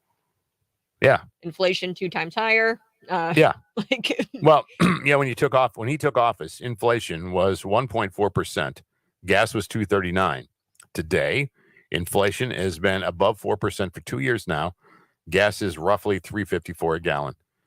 You're selling this program. Well, what are you selling? It's all based on falsehoods. All of it. And Sharon Chung has not managed to get the gas prices down to where they were before Joe Biden took office. I don't understand why, because she told me she was going to, but she hasn't. The big oil companies, right? Well, she was going to send them some sternly worded letters, and I don't think that's happened yet either. But that was a big promise. That's a campaign promise. Just got to keep that one. You were talking earlier about all the nonsense out there over the Sound of Freedom movie. Now, you've seen it, Kat. I've seen it. I can highly recommend the movie. Somebody asked me the other day if this is a tough movie to watch. Well, the answer is yeah. It's not an easily digestible movie, and you'll be thinking about it after you leave the theater for sure. But I think it's an important movie, and I think most Americans feel that way right now. Another organization that's out there that lies continue to be spread about is this. Are you aware of the Moms for Liberty thing? Yeah. I think we actually have a chapter here in the state of Illinois. And they're very effective. These are mothers who organized and got together and decided that they just had enough. They've had enough of the wokeness in the schools. They've had enough of people telling their children how they should think or live or whatever. And they took it upon themselves to stop this nonsense. I mean, if they weren't going to do it, it wasn't going to get done. So somebody had to do it, and they did it. And there is a quote in one of the, I don't know if it's in their newsletter, I'm not sure where it came from, that they quoted Adolf Hitler. And the reason they quoted Adolf Hitler was to tell you, hey, this is the type of stuff Hitler was talking about with kids. Right. Oh, and then of course, so Media Matters and the seething liberals, they took that as took that as they're promoting Hitler. Oh my! With these kids, they're doing it, and they're saying it out loud. This is a group that embraces Adolf Hitler. Well, no, they use it as an example of what can happen when you're sleeping, when you don't wake up, when you don't pay attention. And that's why they organized and did what they did. So this nonsense, is Hitler nonsense, is a total bogus lie. So there's two things. I just want to pop the balloons today on a couple of things. One is Bidenomics is a joke. There aren't these many millions of jobs created. That's just simply not true. And number two, Moms for Liberty is not a Nazi organization, okay? If we've done nothing else today, we've at least told you that. You can take that to the bank, by the way. That's absolutely factual, every single bit of it. All right. Nazis. Oh, Nazis. And Everyone's a Nazi. Scott, if you like to work out and if you like, fitness, then you're a Nazi as well.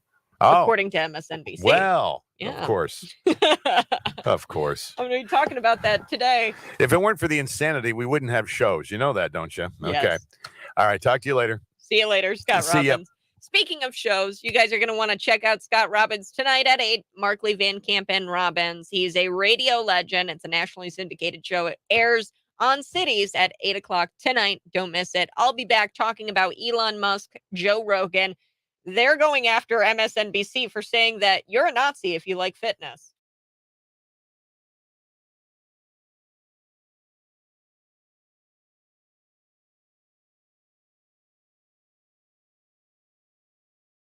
Hey, thanks so much for tuning in to the live stream. I'll be right back. I'm going to go grab some coffee. I'll be right back.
Good morning. Hey, this is the Morning Buzz. Thanks so much for joining me here on the Morning Buzz. You can text in at 309-451-9299, 309-451-9299. Now, I want to point something out here. So we know that Joe Biden, and this was the big news yesterday, that he has approved cluster bombs to be sent to Ukraine to use. Now, a year ago, we had Jen Psaki saying that cluster bombs are an act of, it is a war crime. It is a war crime to use cluster bombs. There's a big problem with cluster bombs. They detonate at a later time. They cause a lot of civilian casualties, things like that. So now we've got Kahana. He's a congressman, and he puts this out there, and he's somebody of the left. He's somebody of the left. Now, he says the fact that we do not have enough conventional artillery to send to Ukraine should be a wake-up call. So the reason why he's saying that is because Ukraine doesn't have enough ammunition. That's why we're sending the cluster bombs that are a war crime. Jen Psaki, Joe Biden's former press secretary, had said that because they said that Russia was going to use cluster bombs. And to be honest with you, I haven't heard anything about Russia actually using cluster bombs until we decided to send cluster bombs to Ukraine. But I digress. So Kahana, he's a congressman, and he says the fact that we don't have enough conventional artillery to send to Ukraine should be a wake-up call. Most of the top 15 steel producers are now Chinese, and we don't have a single one. The U.S. urgently needs a strategy to become a manufacturing power. And I love this guy. Carolina Lion, that's his name here, on Twitter. He responds to this. And mind you, Kahana is somebody of the left, okay? Well, it takes about 4 to 5 years to build a factory in the United States under the best circumstances. Got to thank EPA and all its little rules for that, for a good chunk of that, right? So it takes 4 to 5 years to build a factory because there's a bunch of regulations from the EPA. And then he says, oh, and you need to get some coal to fire up these steel furnaces. And Democrats have been waging war on America's coal industry for over a decade. I'm going to finish this up here. I've got to take a break, hard break here at the top of the hour.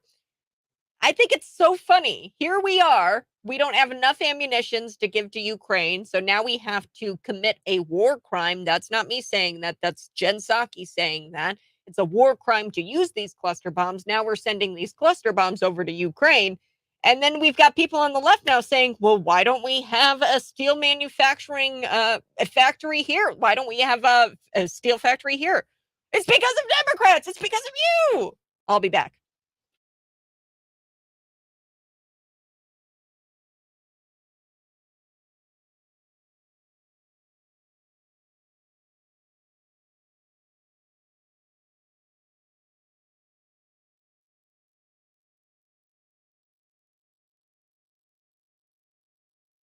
So here we go, folks. This is the Carolina Lion, and I love these people.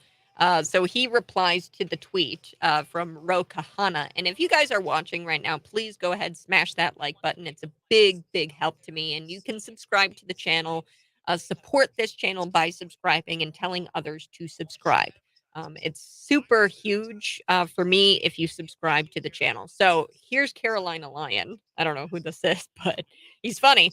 And he's replying to the tweet of Kahana, a leftist congressman who, pointed out the fact that over the past 15, like we have no steel manufacturing here in the United States and it's all outsourced to China. And he says, well, it takes about 4 to 5 years to build a factory in the United States under the best circumstances. You got to thank the EPA for all of their little rules for a good chunk of that. So 4 to 5 years, regulations, EPA. Then you need coal to fire up these steel furnaces. And Democrats have been waging war on America's coal industry for over a decade. You need railroads, roads, and fleets of trucks and trains to supply the mills and haul out the finished product. And the Democrats have been waging war on both the trucking and railroad industries. And you need cheap and reliable electricity to power the plants. Solar and wind are not going to cut it. That means either coal, natural gas, hydroelectric, or possibly nuclear, all power sources the Democrats have waged war on.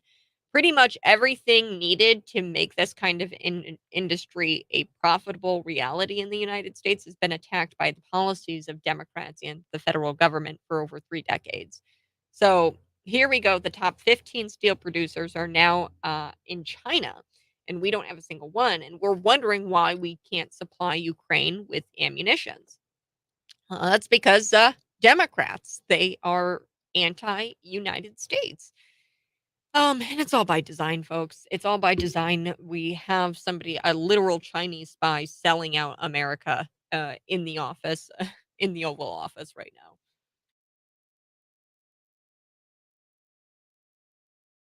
I am going to be also discussing this Illinois going to force landlords to rent to illegal immigrants. The passing of this bill comes as illegal immigrants flood through the U.S. Mexico border under the Biden administration's open border policies. So now the housing is going to be costly.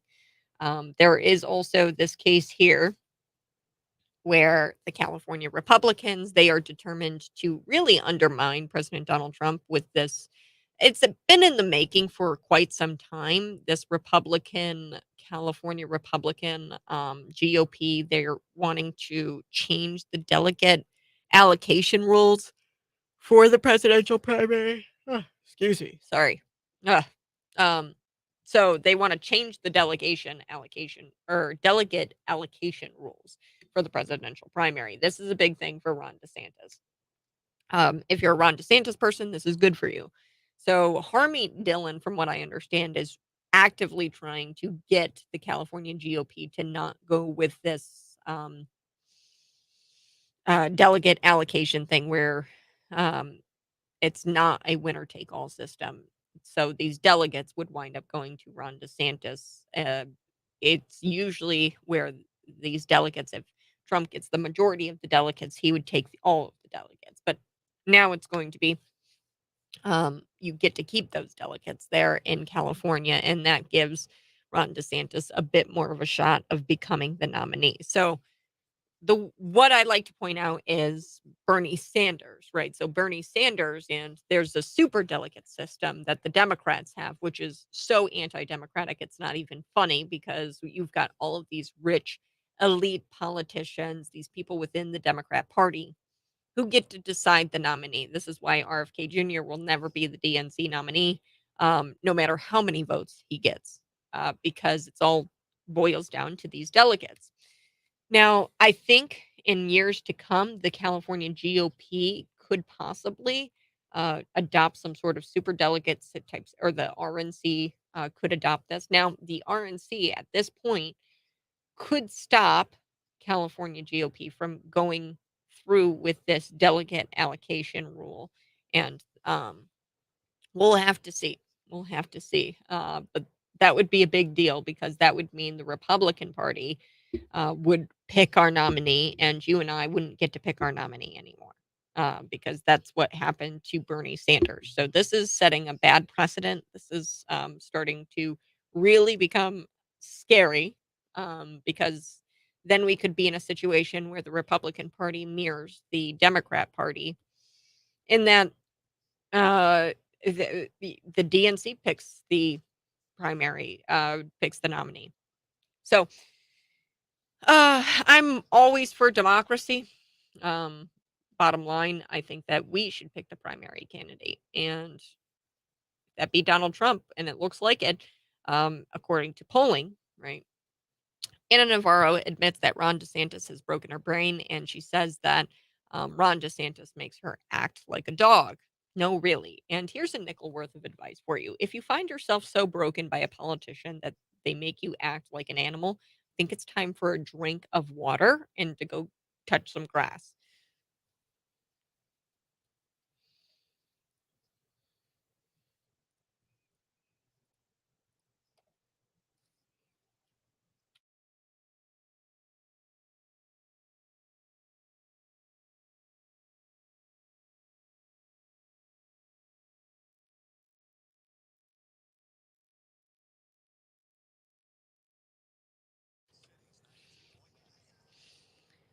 Good morning. This is the Morning Buzz. Coming up in the 8 o'clock hour, you won't want to miss it. Anna Navarro, she admits that Ron DeSantis has broken her brain, and she actually says this. She volunteers the information that Ron DeSantis makes her want to act like a dog. Anna Navarro, she's from The View. Next, former President Donald Trump leads Florida Governor Ron DeSantis by 20 points among Floridians. Ron DeSantis isn't even going to win his own state. That's not a good look. He needs to get out of the Republican primary. And then a little bit later, I am going to break this down a little bit. The California GOP, they were caught trying to undermine President Donald Trump by changing the delegate allocation rules for the presidential primary. What does that mean for Ron DeSantis? What does it mean for Donald Trump? All of this and more ahead on the Morning Buzz. And you can watch me live in studio on YouTube, Facebook, Twitter. I'm there.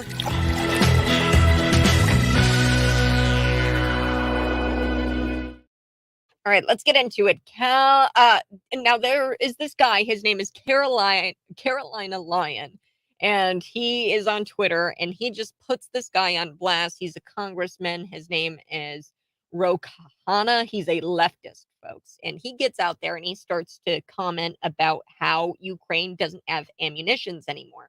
So Ukraine, they're out of ammunition, and what President Joe Biden has said is, hey, we're going to start sending over cluster bombs.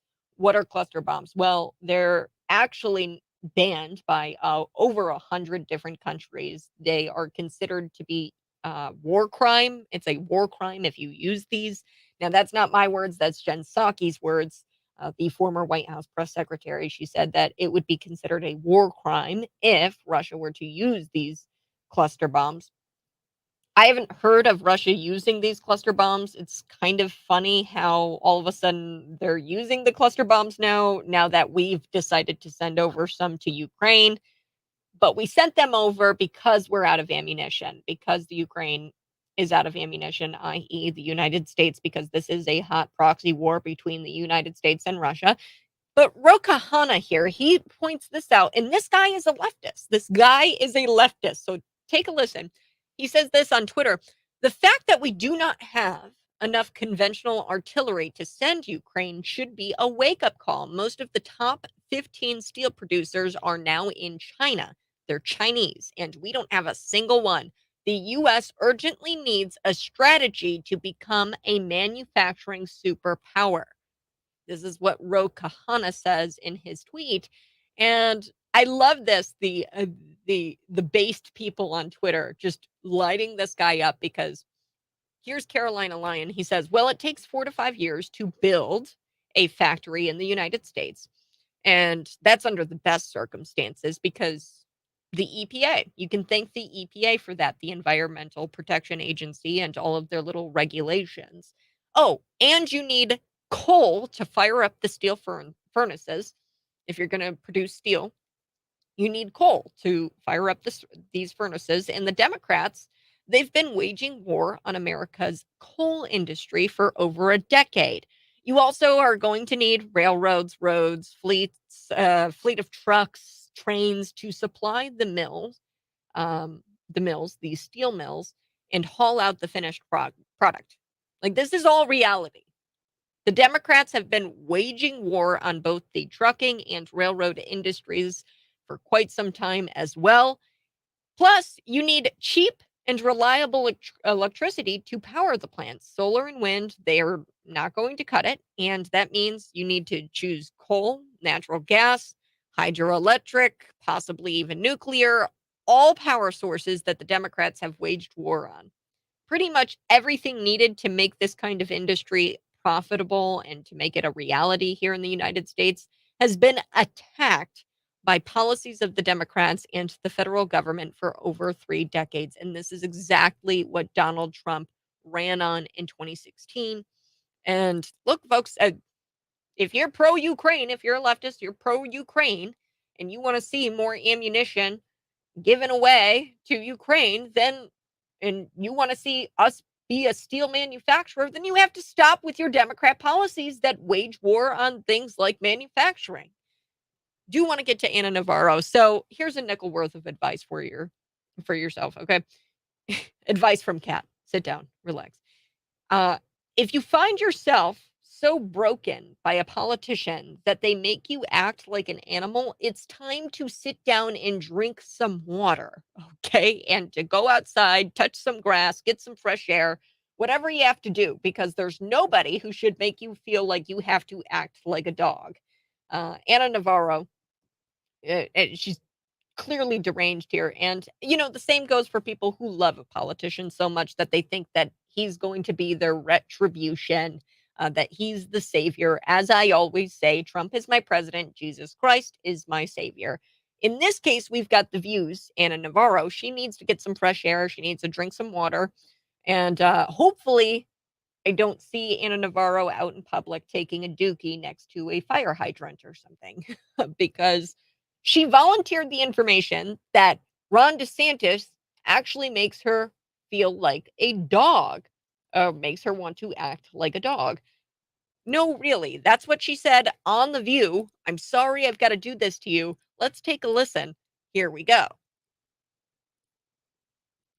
Well, it wasn't me in New Hampshire screaming, "We say gay." Though I wish I would have. I try to do it every time I'm anywhere near Ron DeSantis or any of his people. I just, I go around like a dog in Florida with my head outside of my car. We say gay. We say gay. We say gay. But anyways, Cha-Cha, So there you have it, folks. Anna Navarro losing her mind over Ron DeSantis. Just volunteered that information, folks. And look, I know you're going to be like, Kat, it's The View. Yes, I get that it's the most trusted name for in derp news for low information suburbanite moms, these wine moms. I get that, okay? But I'm still shocked that they're trying to push this don't say gay bill narrative out there. It's not called the say gay bill. You can say the word gay in Florida and be totally fine. They won't arrest you, folks. Believe it or not, it was called the Parental Rights and Information Act. Okay. And we have statistics here. The polls show that Floridians in almost every demographic support the Parental Rights and Information Act. Everyone else has moved on. Okay, Anna, we're no longer talking about the so-called don't say gay bill. It's not the don't say gay bill. It's the Parental Rights and Information Act. We've moved on, and everybody else has been talking about book banning. It's a noun and a verb. Book banning. Book banning. Or as Anna's colleagues here call it, and I'm quoting them, literal paper genocide. Okay. That's not happening. It's not book banning, okay? Much like you going into work today, you can't search up all kinds of pornography on your work computer because that is you are not given access to pornography at work. Why would we give access to children for pornography? Why would we be giving pornography to children in an educational setting? So it's remarkable that these people have such a little understanding of what this actually is and what these books actually are. Look them up. Flamer, this book is gay. These are books that are on the shelves and promoted by school teachers, public librarians. Now, Navarro, I get that she meant that this was a joke. Granted, she had some sarcasm in her voice, but this woman, mind you, she has lashed out at Ron DeSantis because Ron DeSantis thinks that it's wrong for half-naked men to dance in front of little children. It wouldn't come as a shock to me if Anna Navarro was riding around in a car, rolled down the window, stuck her head out, and started barking at humans, because that's how these people operate. That's not to mention, I bet she would drink out of a toilet. I bet she would eat out of the kitchen garbage and dig a hole in the carpet. There was a little sarcasm in her voice, and it earned a mild chuckle from the studio audience. But look, folks, she said it. She said that Ron DeSantis makes her want to act like a dog. And these people don't know how the internet works, because it's going to be there forever. And I'm going to use it for my amusement. Always. 309-451-9299. You can text in to the show. You can also comment, and you can interact with me in studio, I am live on YouTube, Facebook, Twitter, Rumble. You can see me there. Now, a poll coming out of the Florida Atlantic University. Now, Trump is leading Florida Governor Ron DeSantis by 20 points in Florida. So he's leading him much more in other parts of the country. But in Florida, his home state, Ron DeSantis, where he's the governor, he is down 20 points. So this is a poll taken from the Florida Atlantic University. 315 likely Republican voters in the GOP primary were polled. 50% said, yes, we want Donald Trump. 30% said, yes, we want Ron DeSantis. Vivek Ramaswamy was the next closest candidate at 4%. So Ron DeSantis, he does poll better among women than with men when stacked up against Donald Trump. But folks, this is his own state. His only chance at this point, I think, would be if this whole bylaw amendment were to pass or were to get through down or over in California, and other states adopted this format, I guess, of delegate allocation. So I'm going to be digging into that here coming up on the Morning Buzz. There was an update provided by the California Republican Party in regards to this new bylaw. So the California GOP, bottom line, they got caught trying to undermine President Donald Trump by changing their delegate allocation rules for the presidential primary.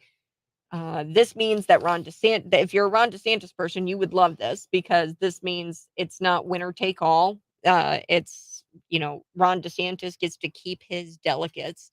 I'm going to try to explain it here on the other side. Plus, you won't want to miss this. There's a story about a Delaware man who had a rough day and he was pulled over for speeding and ultimately collared for biting a police dog. Yes, a weird news story. I've got it here next for you on the Morning Buzz.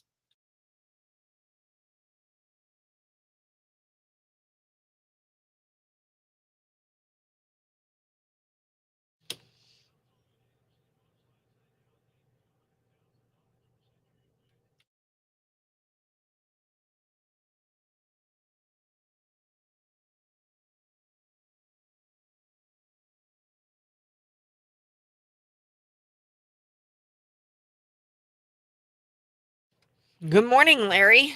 For the far right harbor most craft food, diabetes, obesity, far right, red rule America, blah, blah, blah. Okay, so, and then trolling. I'm going to break this down for you. The leftists are the ones who promote diabetes. They're the ones who promote not working out. MSNBC recently put out a report that said that if you like fitness, then you are a far right extremist. There was also the American Health Association. They put out that using BMI is racist. So you tell me, all of these different leftist organizations coming out and actively trying to say that things that help your health, tracking your BMI score, tracking your fitness or being fit and working out, all of this stuff is very good for your health. Why are leftist institutions so against that? And then you bring up evangelical churches creating sexually taboo feedback loop. I don't know what you're talking about here. So you're likely talking about, pastors, priests, things like that in the sexual world, right? I'm not advocating for that at all. But what I am saying is that there is a deep prevalence in media, in elitist spheres. Jeffrey Epstein, JP Morgan, we had them via emails talking about women that were trafficked to the sex island, and they were talking about these women in Disney codes. They said, bring beauty to the beast, I want Cinderella. They were talking about this over email. JP Morgan, one of the top execs there at JP Morgan, and Jeffrey Epstein himself. These are elitist cabals where they are constantly trafficking women into the country for people like these, in the evangelical church. I'm not going to sweep and say that it's all, but all evangelical churches, because that's not true. Priesthoods and things like that take advantage of the human trafficking. We are the number one consumer of human trafficking here in the United States, and there's no stopping it. And Joe Biden is the biggest perpetrator here, I think, because he's allowing the trafficking to continue at the U.S.-Mexico border. That's made very clear. If I would recommend that you definitely go watch Sound of Freedom, and then you'll see how it all plays out. So, yeah, uh, I would recommend you just go watch Sound of Freedom and watch how they use the southern Mexico border to traffic children over, to traffic humans over. And then people, including evangelical churches, some people in evangelical churches, some people in the Catholic Church, right? They use all of this human trafficking to their advantage, and they take advantage of it and they consume it. It's a product. God's children are not for sale. Um, I can name several organizations where Christian conservatives, the Underground Railroad operation, right, with Tim Ballard, who is a Christian who is actively fighting against human trafficking. Um, we have Catalyst Ministries here locally, Christian faith-based organization fighting human trafficking, going international and trying to save these women in places like Cambodia, things like that. There are several Christian organizations that have tried to end human trafficking. What I am seeing now are a bunch of leftist Democrats who are trying to dismiss this film, trying to dismiss organizations like the Underground Railroad operation that was say 10 years ago. Tim Ballard single-handedly saved over 60 children in one sting operation on one sex island with a bunch of elitists and celebrities. What's going on in Hollywood? What's going on um, in the big banking industry? These people use the human trafficking product to their advantage, and that's just the fact. So I don't know what your whataboutisms.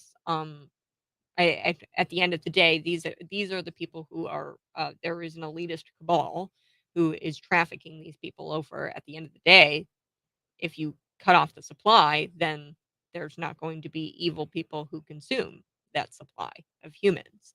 Uh, when you boil it down like that, right? So the people in charge of supplying people like these, priests, pastors, whoever it may be here in the United States, pedophiles.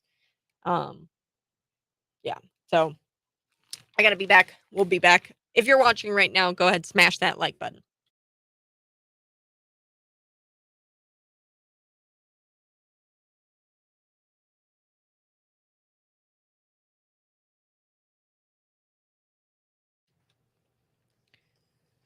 Good morning. Hey, this is the Morning Buzz. Thanks so much for tuning in. I appreciate it. Now, before we took the break, I was going to tell you a little bit about the California GOP. They have been caught trying to undermine President Donald Trump by trying to change this delegate allocation rules for the presidential primary. We're going to get into all of that. But first, one thing that I wanted to talk about was this story about a Delaware man. It's a Delaware man who had a rough day. He was pulled over for speeding, and he was ultimately arrested for biting a police dog. So the cops say this 47-year-old dude, his name's Jamal, he was pulled over on the highway, and he stepped out of the car despite troopers telling him to stay in the car. And repeatedly, he ignored the commands of the officer, and he resisted arrest. So they released their canine on him. Now, we have Jamal continuing to resist, and he even bit the dog multiple times. So Jamal, whom troopers said smelled of alcohol and appeared to be impaired, was eventually subdued but needed to go to the hospital due to some minor injuries from the scuffle with the dog. So two troopers here and a dog also needed to be treated for minor injuries. Like I said, the dog was bit. Jamal has been charged with assaulting the canine and the 2 officers, driving under the influence, resisting arrest, criminal mischief, and disorderly conduct. So this guy, he was released on bail, but obviously should be kept on a short leash.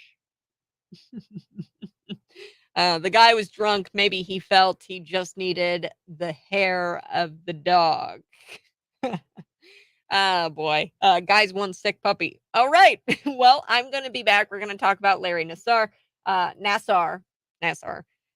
He's a disgraced doctor. He was stabbed in Florida, this prison, while serving time for sexually abusing U.S. Olympic gymnasts, plus CNN discouraging viewers from watching an anti-pedophile movie. I have a theory here, folks. The reason why CNN is discouraging you from watching Sound of Freedom is because they have pedophile amidst them. They have multiple employees who have been accused and convicted of sex crimes. So perhaps that's why CNN is discouraging viewers from watching this anti-pedophile movie. Just a stab in the dark. All right, I'll be back. This is The Morning Buzz.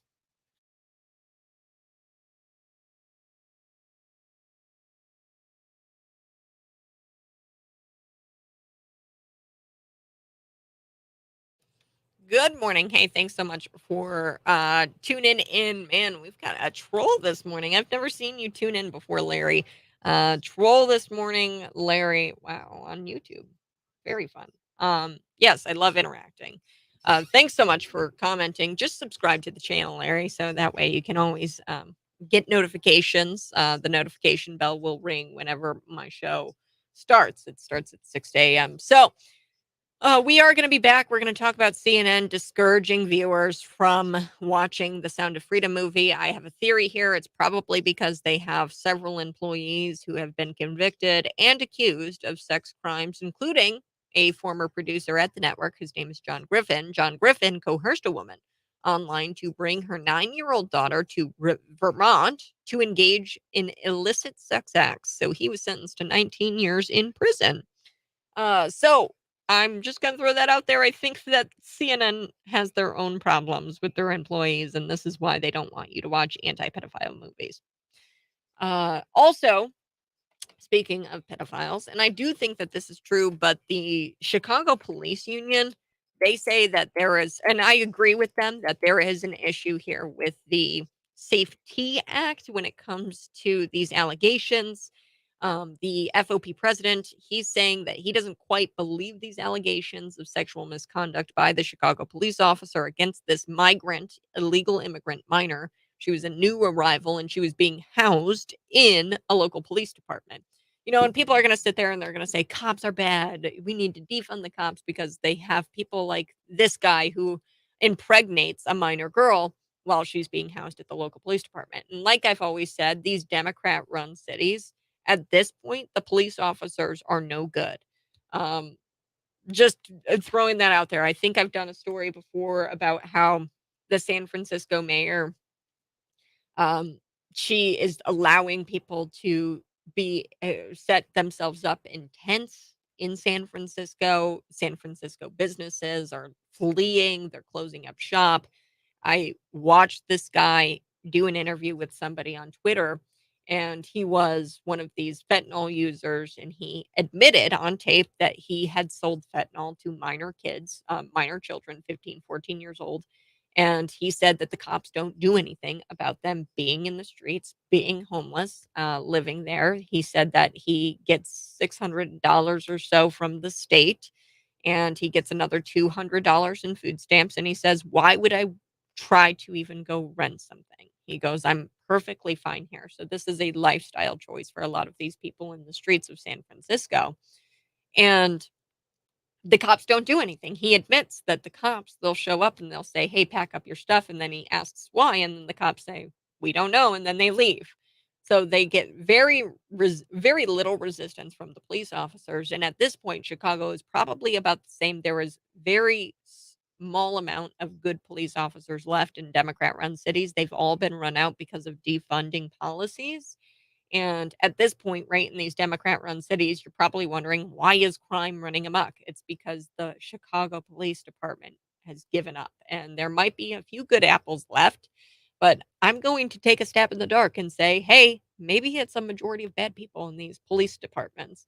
The Chicago Police Department officer here, he's being accused of impregnating this immigrant who shouldn't have been housed in a local police department, in a Chicago police department. That's just kind of wild to me. And I've heard on the street that all of these illegal immigrants coming to the city of Chicago are either A, military aged men, or B, young women.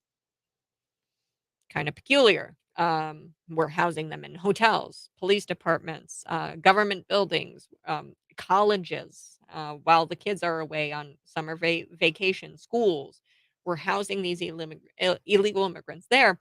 There is bound to be trouble. Okay, when you leave minor children in a space where they are not being watched over by a guardian, by a parent, by an adult, and they're living in a space with multiple people that they don't know. So the Chicago FOP president says, I'm questioning these allegations because um, there is a provision within the Safety Act that allows for anonymous complaints. So we have no idea who this 16-year-old girl is. And I'm going to get to his comments here coming up on the Morning Buzz. If you're watching right now, go ahead, smash that like button, subscribe to the channel.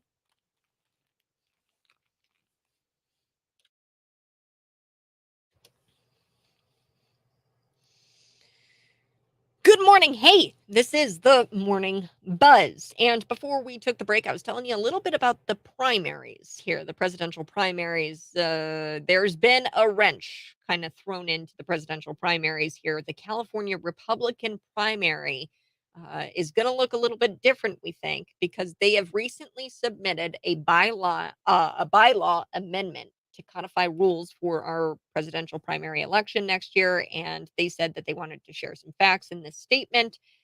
Basically, what happened was California Republican Party, they were caught red-handed trying to undermine President Donald Trump. And what they've done here is they've constructed a bylaw, an amendment, to essentially get rid of this winner-take-all system. So this is where the winner of that state. Now, I don't know how many delegates California has, but they've got delegates, right, who decide the nominee and vote for the nominee. And what would happen is if the majority of the delegates voted for, say, Donald Trump, then Donald Trump would take that state. However, what they're looking at is more of a proportional basis. It's an allocation of delegates. So basically it's the party that would decide, and that's what they're moving towards, is the party decides the nominee. That's what they want here in California. They want the party to decide the nominee, not you, the voter. So we can kind of look at Bernie Sanders and the Democrat, not Democratic, because this is definitely not a Democratic party. The way they choose their nominee is quite disgusting. And all of you Bernie Sanders folks out there, you get it, because they robbed you of the Bernie Sanders primary candidate, the nominee. They have these things, they're called super delegates. And basically, the elite ruling class of the party, these politicians within the party, get to decide who the nominee is, and you, the voter, do not. So that's where California probably would wind up here in the coming years. The California GOP, like I said, they were caught trying to undermine President Donald Trump by changing the delegate allocation rules for the presidential primary. Now they've been forced to issue this statement. Instead of admitting they got caught, the California GOP is now hiding under these false pretenses and this sunset provision, which really doesn't apply here. They are deliberately choosing to remove the winner-take-all threshold for the 2024 presidential primary in an effort really to take away delegates from Donald Trump. So if you're a Ron DeSantis guy, this is good for Ron DeSantis because he gets to keep his delegates in the state of California. Now, if multiple states start to do this, that's where I think it would start to be problematic. at least 15 other states are keeping their winner-take-all threshold. I think here in the state of Illinois, we have a winner-take-all system, a threshold that's intact.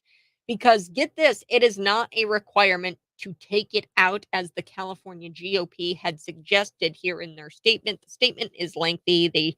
They just do a lot of things and a lot of, manipulation of words to try to get you to think that there was no way around this bylaw amendment, but there was. Okay, folks. Together, they say this, and they're saying the quiet part out loud here. California Republicans can help determine our primaries or our party's 2024 presidential nominee. So there they are saying California Republican Party is going to be the ultimate decision maker in this primary. So not you, the person, not you, the individual who is voting. That's where the direction is headed. They've been talking about this for quite some time. The question is, why would Donald Trump, instead of admitting that they undermined Donald Trump and they're trying to do this because they don't want Donald Trump to be the nominee, think about this question. Why would Donald Trump and his campaign want a rule that is going to strip him of 50 to 55 delegates and give them to Ron DeSantis? The answer here is they would never want this and they didn't know about it. And the California GOP tried to do this under the radar. And people who are claiming otherwise, that they didn't try to do this under the radar, blah, blah, blah, they're lying to you. They just don't want Donald Trump to be the nominee. Do want to shift gears here. I want to talk a little bit about Larry Nassar. He's reportedly suffered multiple stab wounds here after this altercation. He was in a Florida prison, a federal prison. He's serving 175 years. Well, what'd he do, Kat? You know the story. Larry, he was found guilty of sexually abusing 300 female gymnasts in multiple areas, like a gymnastics club, the Michigan State University where he worked, at his home. And apparently he was attacked on Sunday in this penitentiary in Florida. And he was actually relocated to Florida after being assaulted in an Arizona prison. So bottom line, Larry needs the needle. He admitted to child pornography, using child pornography and sexually abusing these athletes when he was employed at Michigan State University and the USA Gymnastics Club, where he trained Olympians. So he was some sort of sports doctor. He pleaded guilty to possessing child pornography. This guy needed the needle. And honestly, it's probably the most humane thing because wherever this guy goes, he's being stabbed in prison. So the victims back in 2018, they said that they had told adults about the abuse they were experiencing, but these coaches, these athletic trainers, they never reported it. I would think that they would have to be mandatory reporters, but they didn't report it. And they didn't bother going anywhere with the complaints here. And the report noted that over 100 women, including Olympic gold medalist Simone Biles, had collectively attempted to try to get $1 billion from the government after it was revealed, folks, that the FBI, of course, because why would the FBI want to go after child sex traffickers? Why would they? The FBI, they failed to do anything about Larry Nassar, this pedophile guy, after the allegations were initially brought to light in 2015. And not but a year later, so the allegations were brought forward in 2015. It took an entire year for not the FBI to arrest him, but the Michigan State University police to arrest him. So the Michigan State, they were accused, the university there, they were accused of missing opportunities to stop Larry, which resulted in the university eventually paying out 300 women $500 million. So yeah, this is Larry needed the needle as soon as he committed this crime, right? I truly do believe that. Do want to shift gears. Let's talk about CNN. They are discouraging people from seeing the sound film. I've got the clip here. They say that you're QAnon if you go watch this film, and they say that the movie was made out of a moral panic and is made from QAnon conspiracy. Let's take a listen. Here we go. I'm pretty familiar with him because he doesn't really hide his association with this real wild plot that involves, drinking the blood of children and things like that. No, he doesn't hide it at all. And you have a lot of people who are in this world of QAnon who say, oh, they don't know what that is. They've never heard of it. They're just asking questions. With somebody like Jim Caviezel, he is openly embracing it. He's openly using its catchphrases and its concepts. He's speaking at QAnon conventions. And this film is being marketed to either specific QAnon believers or to people who believe all of the same tenets as QAnon, but claim they don't know what it is. And The Sound of Freedom does focus on a real issue of sex trafficking. But that theme, it's sort of like that kernel of truth that feeds the QAnon conspiracy theory. Tell us how those two things work together. Sure. And the most durable and the most believable conspiracy theories are not entirely false. There's something in them that is true and the rest of it is false. But the believers point to the one true thing and they say, oh, you don't believe that this particular thing is true. In terms of child trafficking, we know trafficking is real. We know it has real victims. No one is denying that. But these films are created out of moral panics. They're created out of bogus statistics.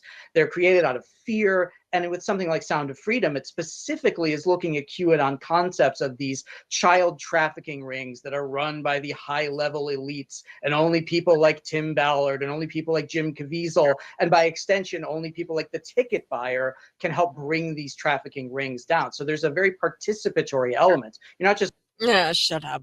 Oh, man. Okay, you want my take on it? The reason why CNN doesn't want you to watch an anti-pedophile film, it's because CNN has their own problems. And actually, their employees have been involved in many child sex crimes. Just one example. There's several, but John Griffin, he was sentenced to 19 years in prison. What did Griffin do? He coerced a woman to bring her 9-year-old daughter to Vermont to engage in illicit sex acts with him. Nice. Go watch the movie. I really liked the special message that they gave at the end to talk to people about paying it forward, donate to allow other people to see the film. You have to raise awareness about this, and the only way you raise awareness is by watching this film. I like what Caviezel says in the special message. At the end of the film, he says, the most powerful person in the world is a storyteller. And he talks about Abraham Lincoln and how he credited Harriet Stowe when she wrote Uncle Tom's Cabin. And he said that this is a powerful story that inspired millions to rise up and fight against slavery. And he said this is a powerful story that inspired millions to rise up and fight against slavery. I think we can make Sound of Freedom the Uncle Tom's Cabin of modern day slavery. That's what human trafficking, child trafficking is. He says, Sound of Freedom is a hero's tale, but I'm not talking about the character I play, Tim Ballard. The heroic brother and sister featured in the film work together to try to save each other. And yeah, I highly recommend you go see this. If not, just to stick it to CNN for trying to tell you to not go see this. I do want to shift gears. Let's talk a little bit about this story, MSNBC. So they have detailed out in this column how fitness training, particularly combat sports, are are things that draw in people from the far right. Yes, if you are healthy, if you are fit, if you like to work out, then you are a Nazi. So Elon Musk criticized this write-up from MSDNC, MSNBC, and MSDNC because they're just Democrat mouthpieces. He says MSNBC thinks you're a Nazi if you work out. That's what Elon said on Twitter. And then Joe Rogan actually chimed in and he said, being healthy is far right. He goes, holy blank. Yeah. What the heck is going on here where they're saying that? I'm not shocked. There's a lot of leftist institutions. They're actually attacking your BMI index. So this is a way to measure obesity. And we have the American, I think it's the Medical Association or something like that. They have come out and they have said that the BMI index, like the body mass index score, is racist. Okay. No, it's not. So that's MSNBC. If you work out, then you're, a far right extremist, I guess. Another story here, Illinois immigrants. So these illegal immigrants are going to be granted some housing rights here in the state after Governor J.B. Pritzker Jellybean, he signed a bill into law, and it makes immigration status a protected class. This is a problem because now you're going to have landlords, and they're not going to be able to deny illegal immigrants housing. And this comes as the average home prices, you feel it, I feel it, they're skyrocketing across the state. It's hard to live here in Bloomington Normal because of how high the housing prices have gotten. Governor J.B. Pritzker, SB 1817, he signed it into law. It amends the Illinois Human Rights Act to include immigration status as a protected class. There was a Democrat senator. She came out and she said that this promotes fairness. Okay, it promotes fairness despite these illegal immigrants coming over the border and entering the United States illegally and unfairly. A lot of the time, what they'll do is break international law. International law says that, hey, if you are seeking asylum in a country, you have to seek asylum in the country that is deemed safe. So a lot of what these illegal immigrants do, they fly to Spain and then they fly to Mexico. While they're in Spain, they should be applying for asylum there because that's the first country that's safe. And international law says if you want to be an asylum seeker, if you want to be some sort of refugee, then you have to seek asylum in that country, not in the United States. You don't get to pick where you seek asylum. It's just where you wind up. The first country that's safe, where you wind up. So they're breaking international law. There's all kinds of other laws that they're breaking in order to get here to the United States. Not to mention you're trafficking your family over the border. A lot of the times what people will do is hire these drug cartel members, these Mexican gangsters, to drive them up close to the U.S.-Mexico border. And it's human trafficking. Like this is bad. This is so bad. And illegal immigration, it has a significant impact on housing here in the United States. There's decades of research that show that mass migration has raised housing costs by $3.7 trillion. Think about it. I mean, what are you going to do? What does this do to housing prices when you have to house 10 million people who shouldn't be here? Of course, that's going to drive up the cost of housing when interest rates are already high. This is economic warfare, and this is theft of the American dream for American citizens. And it's a big problem. And Governor JB, what are you doing, man? 309-451-9299. I'm going to be back here. There is a story that I want to talk about. Speaking of immigration, it's impacting cities across the United States like Chicago. So the Chicago Police Union, they're questioning these sex allegations against a Chicago Police Department officer who allegedly impregnated an illegal immigrant minor. The union is questioning the legitimacy of these allegations because there's a provision in the Safety Act. We're going to get to that story here and unpack it. This is the Morning Buzz.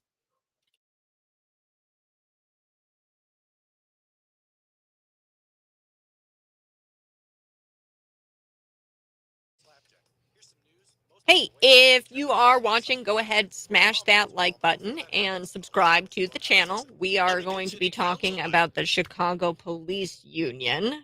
They are questioning the legitimacy of these allegations. I'm just going to be honest with you. I mean, I don't know, but it wouldn't come as a shock, right, to find out that there is an impregnated minor illegal immigrant who is being housed in a police station. It's not exactly the best setup for minor children. So I've talked with people in Chicago. A lot of what they say is, hey, the people coming into this country, the people coming into the city are military-aged men and minor girls, which should raise some eyebrows in and of itself. But what we're doing is we're housing all of them together in Chicago hotels, Chicago police departments, yada, yada, yada, peanut butter. So I don't I do believe that this girl, I don't know if it was a Chicago police officer, but it was somebody who had access to the local police department. I mean, where do criminals go? The police department. So, I mean, if you're housing a little girl in a police department, that is not going to be a great situation for her. So, I get what the Chicago Police Union is saying here. They're questioning the legitimacy because the Safety Act, that little thing that is so anti-cop, it's not even funny. What it does, it makes it possible for somebody to lodge a complaint against you, the police officer, and be anonymous. So here in this country, I think that we should have the right to face our accuser. I think that we should be able to know what we're being accused of exactly. And yes, this is a minor girl, but if you don't even know the name of this minor girl, if you don't even, and you didn't do it, like this Chicago police officer, if he truly didn't do it, then they then he has to start to build a defense. And how do you build a defense if you don't even know the name of the girl? And I like how the FOP president puts it. He says, I could make that complaint against the superintendent, first deputy chief of patrol. I could go down the line, 12,000 plus members of this department, and I could make that same allegation that they did the same thing right now because of this ridiculous Safety Act and the provision that eliminated a signed affidavit making someone attest and swear to the complaint that they're making is valid. That requirement is completely gone, which is just bananas to me. Insanity. You should, um, if you are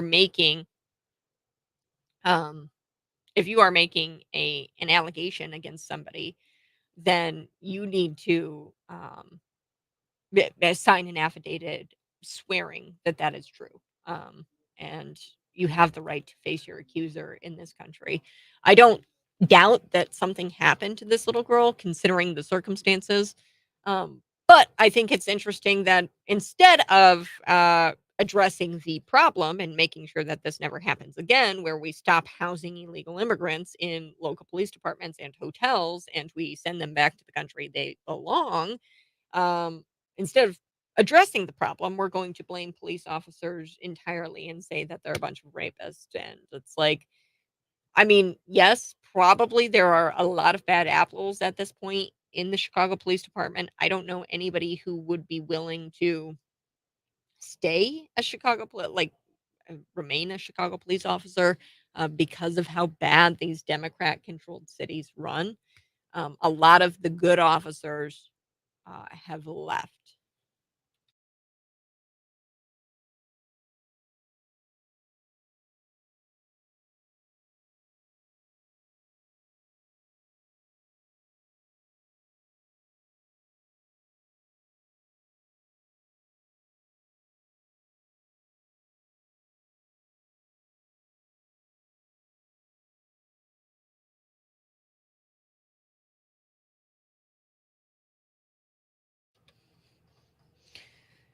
Good morning. Hey, thanks so much for tuning in to the live stream on YouTube, Facebook, Twitter. We're on Rumble. We're everywhere. The Morning Buzz. I'm Kat Peterson. Thanks so much for tuning in. Now, there's a couple of stories I want to get to before we leave you for the day. It's 6 a.m. to 9 a.m. Hey, right now, if you're listening, you can win some passes to Knights Action Park.